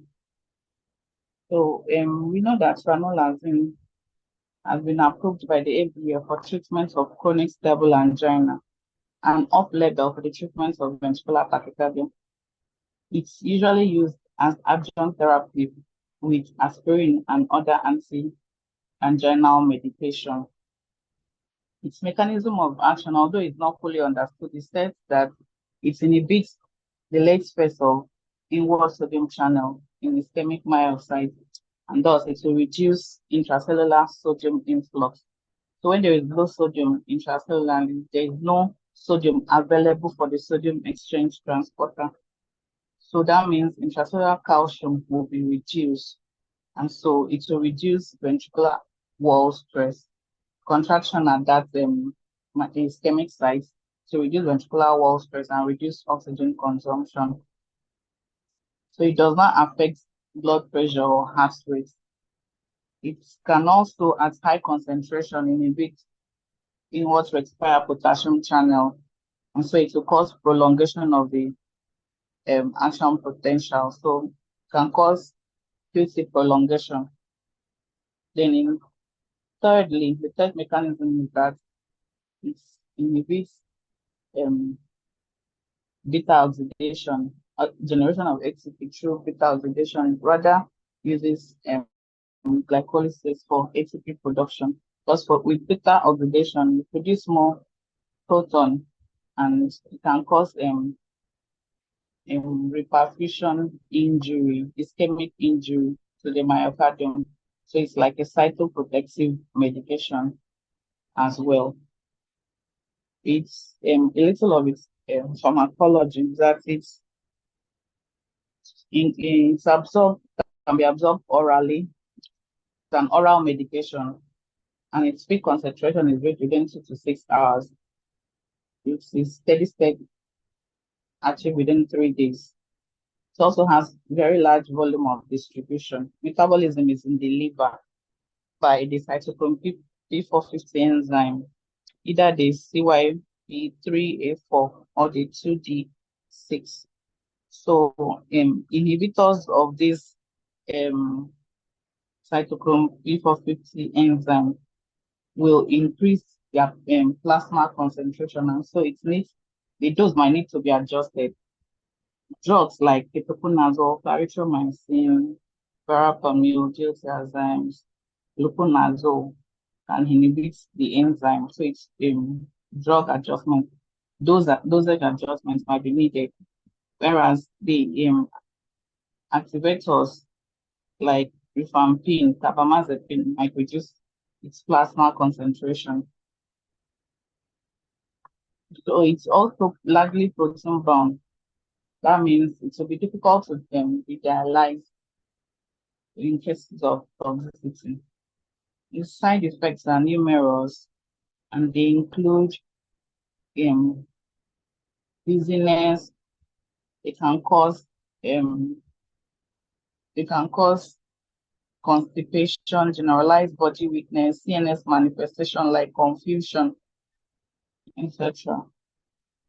So in as much as it causes QT prolongation, it does not, studies have shown, I can't remember the name of the study, but it showed that it could not cause TOSAD, although it can cause QT prolongation. Some studies like Carissa study, combination assessment of ranolazine in stable angina, has shown that if you're using it in combination with other anti-anginal medication, it can increase time of exercise and the time of onset of the symptom, the angina pain is increased. The time of the need for nitroglycerin will be reduced, and the frequency of attack will also be reduced. The Marisa study, monotherapy assessment of ranolazine in stable angina, showed that it has good response to angina symptoms when used as a monotherapy. So it can be used as a monotherapy or in combination with other medication, anti-anginal medication. So back to the question, ranolazine could decrease the blood pressure and heart rate further and should be avoided. So it doesn't affect the blood pressure or the heart rate. What it does is to reduce calcium concentration, reducing ventricular stress and strain, increases action potential duration, and as well as encouraging ATP generation by glycolysis. So it doesn't have effects on BP or heart rate. Ranolazine does not offer incremental and anti-anginal benefits to patients already taking blocker, long-standing nitrates, or calcium channel blockers.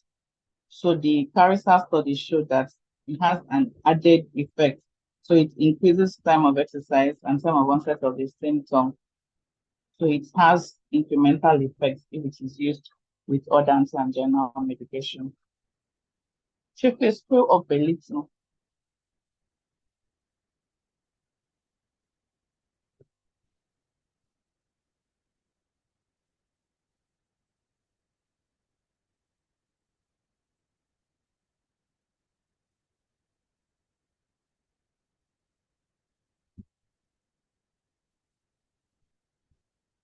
Hello, Chief, it's not showing on.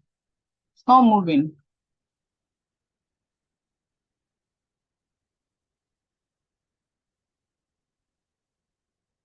So I forgot to mention that it's contraindicated in liver diseases. For mild liver disease, you can reduce the dose, but when patients develop cirrhosis, it's a contraindication.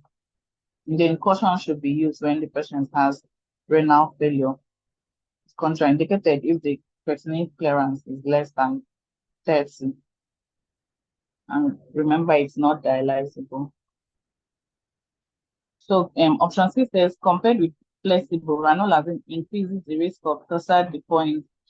So I said it, although it can increase QT prolongation, it has not been noted. The incidence of TOSAD has not been increased in patients taking ranolazine. Ranolazine is metabolized in the liver and should be avoided in these patients. Yes, from the question, the patient has cirrhosis. So it's a contraindication in patients that have cirrhosis. Remember, it's metabolized like in the liver by the cytochrome P450 enzyme. So it's contraindicated in patients that have cirrhosis. The most common side effects of ranolazine is diarrhea. The most common side effects is mentioned 3: generalized body weakness, dizziness, and constipation, not diarrhea.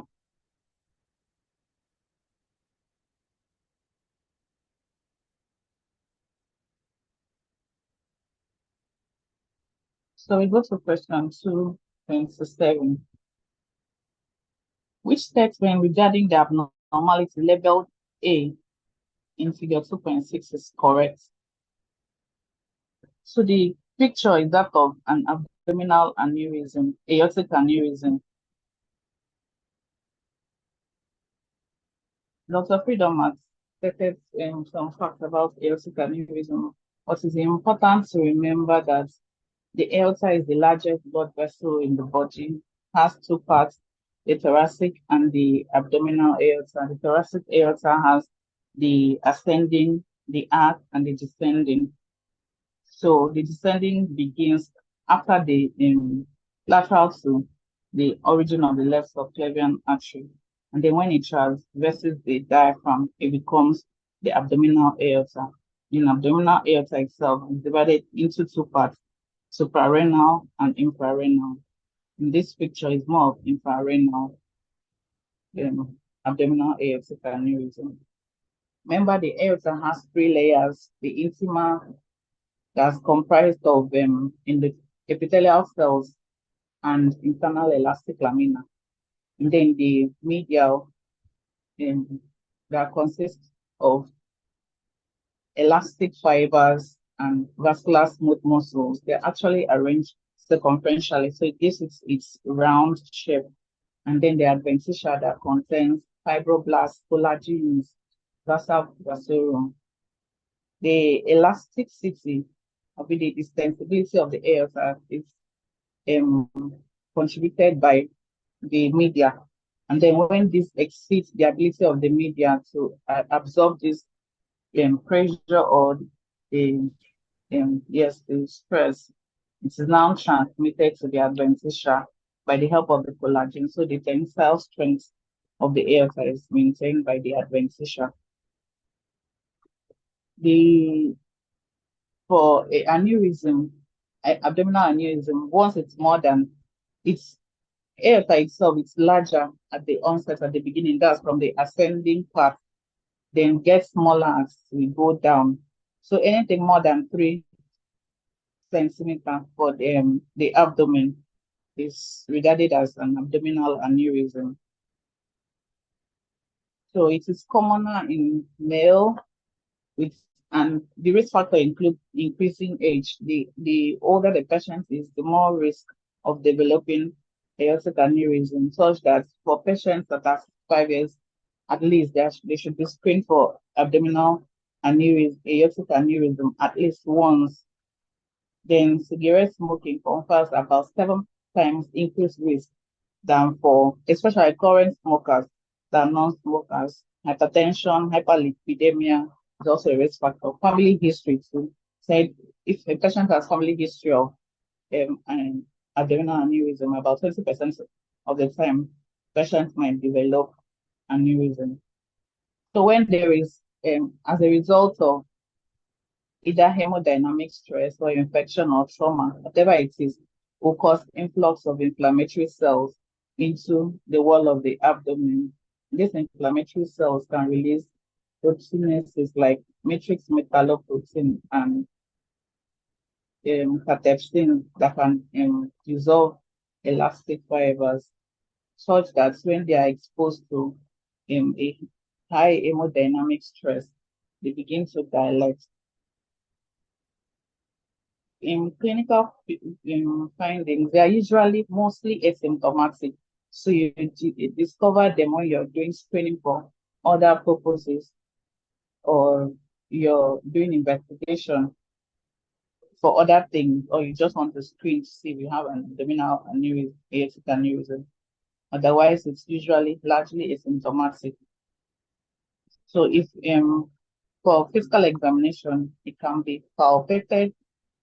It bifurcates at the lumbar region, usually at the anteriorly at the umbilicus, so it becomes internal iliac artery there. So in the mid abdomen, for very small habitus, people with very small habitus, it can be palpated as a pulsatile mass. But during physical examination, it will be difficult to find the exact diameter because you cannot easily isolate it from other intra-abdominal organs. Then it is important to note that they are largely asymptomatic, except they are complicated by either rupture or expansion, or they are involved in distal thromboembolism.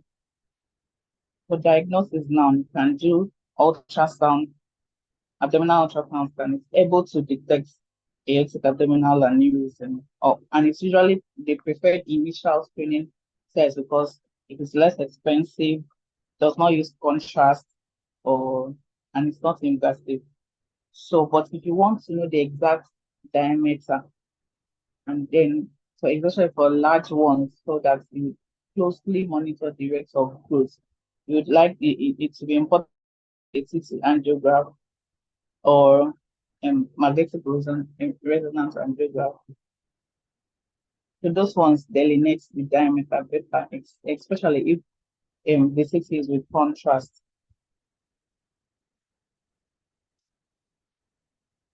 So for surveillance, it said that for diameters between 2.5 to 2.9, it should be routinely checked every 7 years. If it is between 3 to 3.9 every 3 years, between 4 to 4.9 every year, and anything between 5 to 5.4 every 3 to 6 months.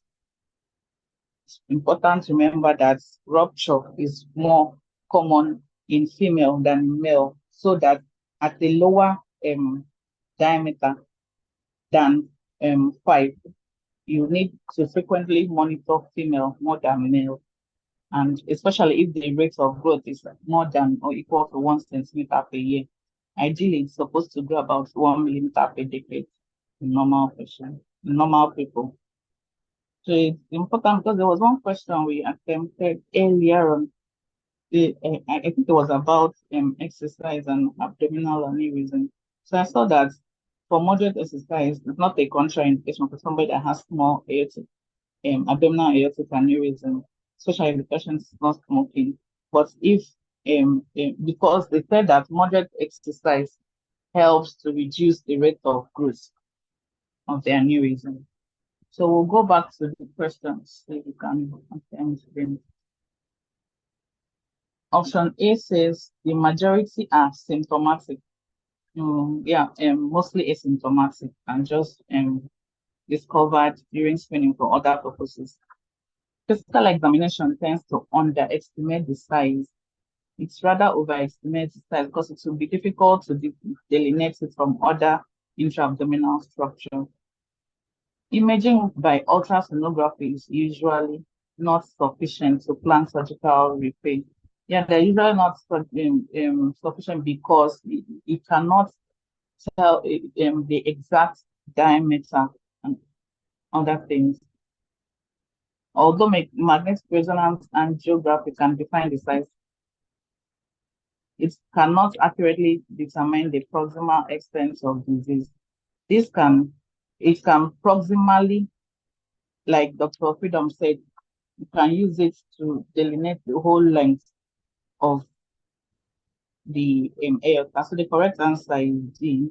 Although we routinely use ultrasound, but cannot use it to plan surgical because cannot definitely define the diameter. If you want to define the diameter accurately, would use either CT angiography or MR angiography.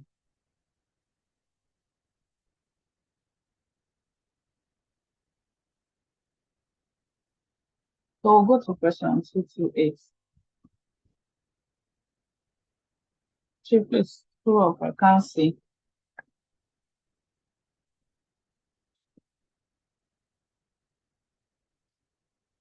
Okay, thank you.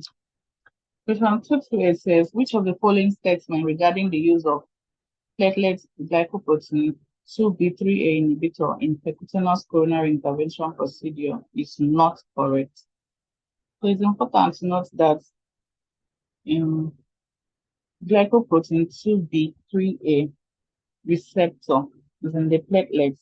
So it's what helps in platelet aggregation. So it binds fibrinogen and causes platelet and von Willebrand, fibrin and von Willebrand factor, which is important in platelet aggregation. So this drug in glycoprotein 2B3A inhibitors would prevent platelet aggregation. There are about 3 that are commonly available. I don't know if there are others. We have the abscizumab, tirofiban, and eptifibatide.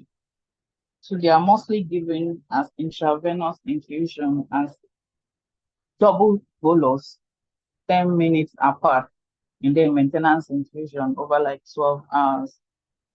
Then some like tirofiban and eptifibatide has reduction when there is reduced EGFR.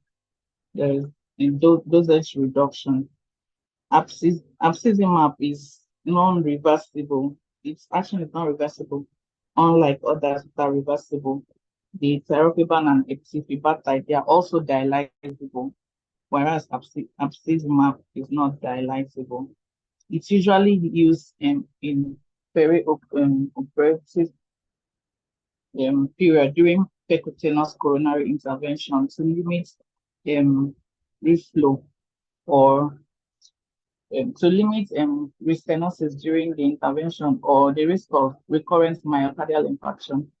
And then its effect is usually maximal within the first 48 hours and for can last up to 30 days. Long-term effect is not, there was no in studies not showing any long-term effects. You cannot use it for chronic therapy as a chronic therapy. Well, he said that its use predates the era of dual antiplatelets. This was before the advent of dual antiplatelets. Now that with the advent of dual antiplatelets, its use has greatly reduced.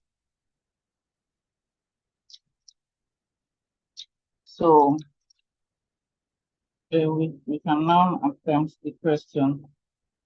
I don't know, knowing the doses are important because I've tried coming them like twice.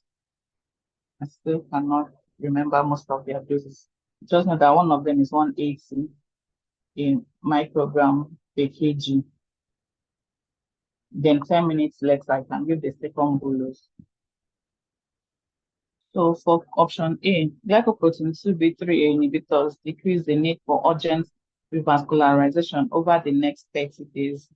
This option is true. We're looking for the one that's not correct. They decrease the rate of subsequent myocardial infarction. That is true as well. The major reduction of clinical events with glycoprotein 2B3A inhibition occurs within the first 48 hours. That is true as well.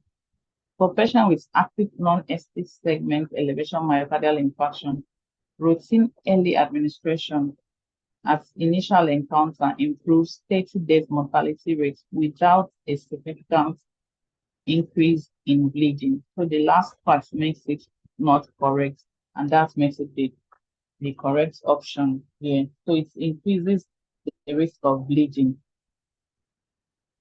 when used routinely.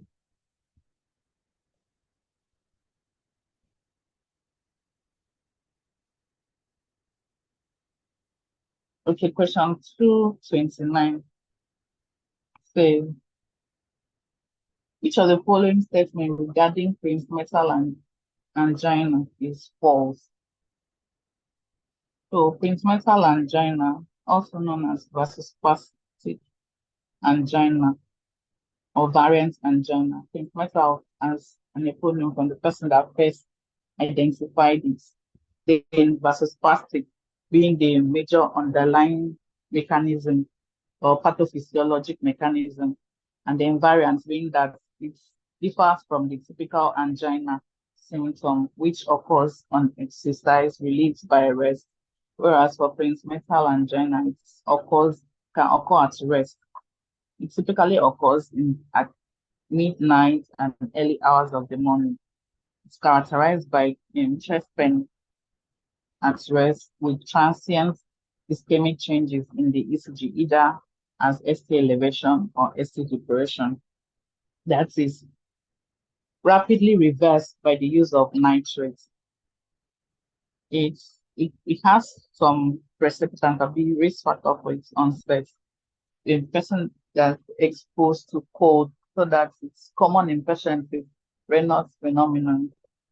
If you're exposed to some medication like sympathomimetics, pseudoephedrine, oxymetazoline, some recreational drugs like cocaine, alcohol, and then Valsalva maneuver and hyperventilation is thought to induce it.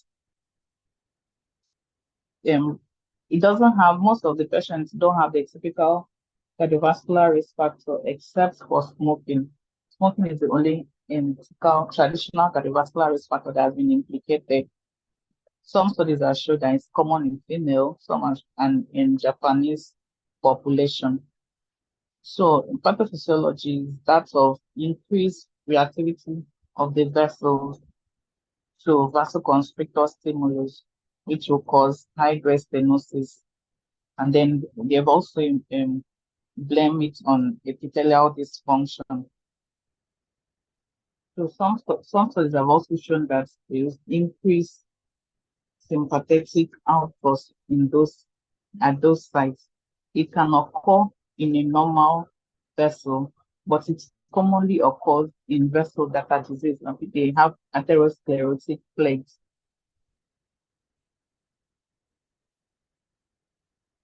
For diagnostic criteria, if you have the patient has chest pain that fits the description, this chest pain that comes on at rest with ischemic changes in the ECG and angiographic evidence of vasospasm. These three criteria makes a definition or diagnosis of metal angina.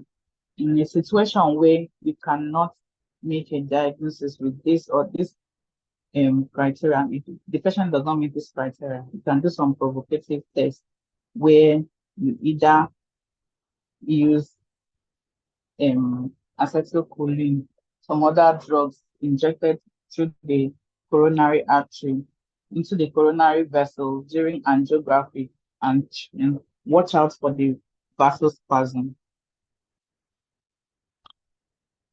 So its treatment is with calcium channel blockers, nitrites, nicorandil, which is a potassium inhibitor blocker, and then some statins like vastatin has shown some good benefits in patients with metal angina. So attempt the question. Option A says majority of coronary sites that manifest focal vasospasm have evidence of underlying atherosclerosis. This is true, in as much as it can occur in normal vessel, but most of the time it occurs in vessels that are atherosclerosed.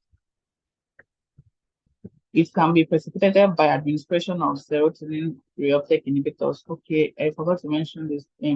Apart from serotonin reuptake inhibitors, then somatriptan used in the treatment of migraine can also precipitate it. This option is true. Calcium channel blockers and nitrates are useful in treating and preventing attacks in affected patients. This is true. Provocative testing is indicated in patients with non-obstructive lesion on coronary angio, a clinical picture consistent with vasospasm and documented transient ST elevation on electrocardiography. So these ones have already met the criteria for diagnosis. The patient will not need provocative testing again. That makes this answer false and the correct answer. Patients with isolated metal angina have a low rate of sudden cardiac death. This is true. Metal angina can cause arrhythmia and sudden cardiac death, malignant arrhythmia and sudden cardiac death, but the incidence is very low compared to patients with fixed obstruction.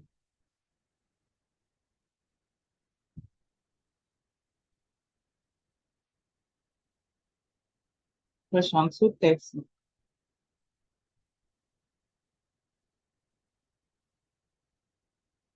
Which statements about the condition shown in figure 2.7 is not correct?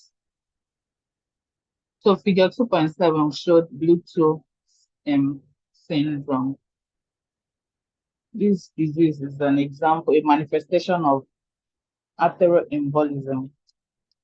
So it can manifest as Bluetooth syndrome. This occurs when the patient has when there is detachment and embolization of a large atheromatous plug into a distal circulation. So it's most commonly found in the aorta, but can be found in other branch arteries.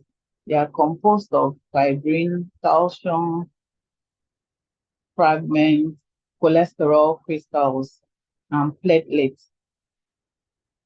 So this embolization can go to the brain, can also embolize to the eye, to the mesentery, the kidneys, where it can manifest as leukemia with rising blood pressure, can go to the skin and the distal blood vessels, the digits of the limbs, like we saw in that picture.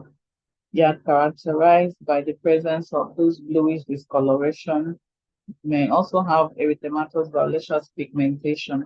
Patients can also present with libido scolaris, nodules, purpura, petechia, and manifestation from other sites, splenic impact, mesenteric impact, and the rest. So it's precipitated by either surgery in the aorta or cardiac catheterization and this sites. Clinically, it can be diagnosed clinically, but there are several conditions that can present with ulcerations and fluid discoloration in the limb like that. Could be vasculitides and the rest. So diagnosis needs it's important to make the definitive diagnosis to rule out other possibilities. So if we do a transesophageal echo, we can see the atheroma, the shaggy shaped atheroma on the aorta. Or you can definitively, you can do biopsy of the skin or muscle. In this biopsy, the histology would show needle-shaped cleft that represents the cholesterol crystal.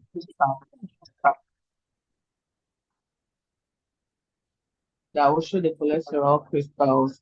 Then aside from that, there will be presence of inflammatory infiltrates, mostly lymphocytes, giant cells, giant cell and eosinophils as well. So if you see this pathognomonic needle-shaped cleft, it's diagnostic of atheroembolic lesion.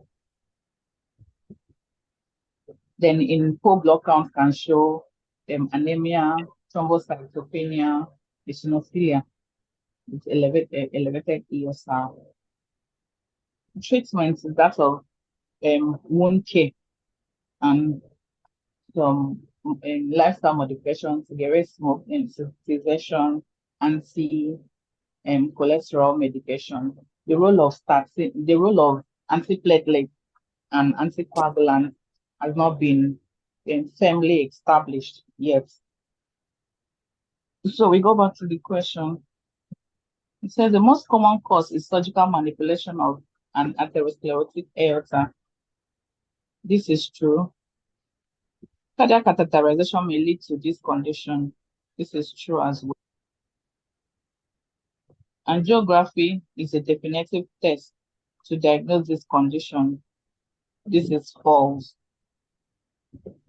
So the definitive test is histology. Stigmata of this disorder may be visible on direct inspection of the retinal arteries. Like I said, it can go to the eye, the brain, and other parts. So this is true. Libido reticularius is the recognized manifestation. This is true. So the correct answer is C. It's not angiography that's definitive for its diagnosis, but histology. That's the end of my question.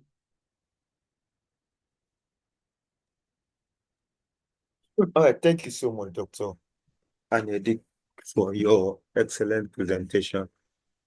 Thank you. So we'll move on now to 231 to 235. I don't know if Dr.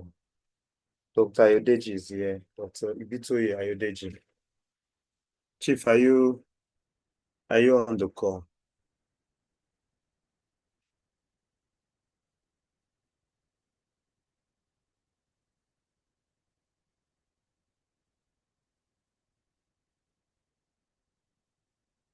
Okay, no, I don't think he's on the call. Then Dr. Lariwaju.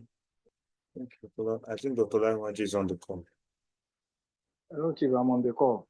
Yes, sir. Please go ahead so you can take your part.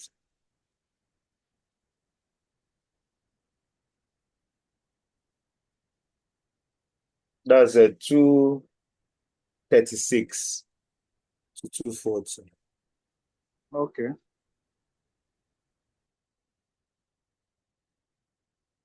So 236, I'll be taking 236 to 240.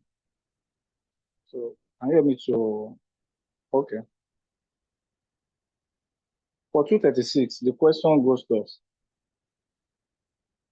Which of the following statements about the clinical manifestations of aortic dissection is false?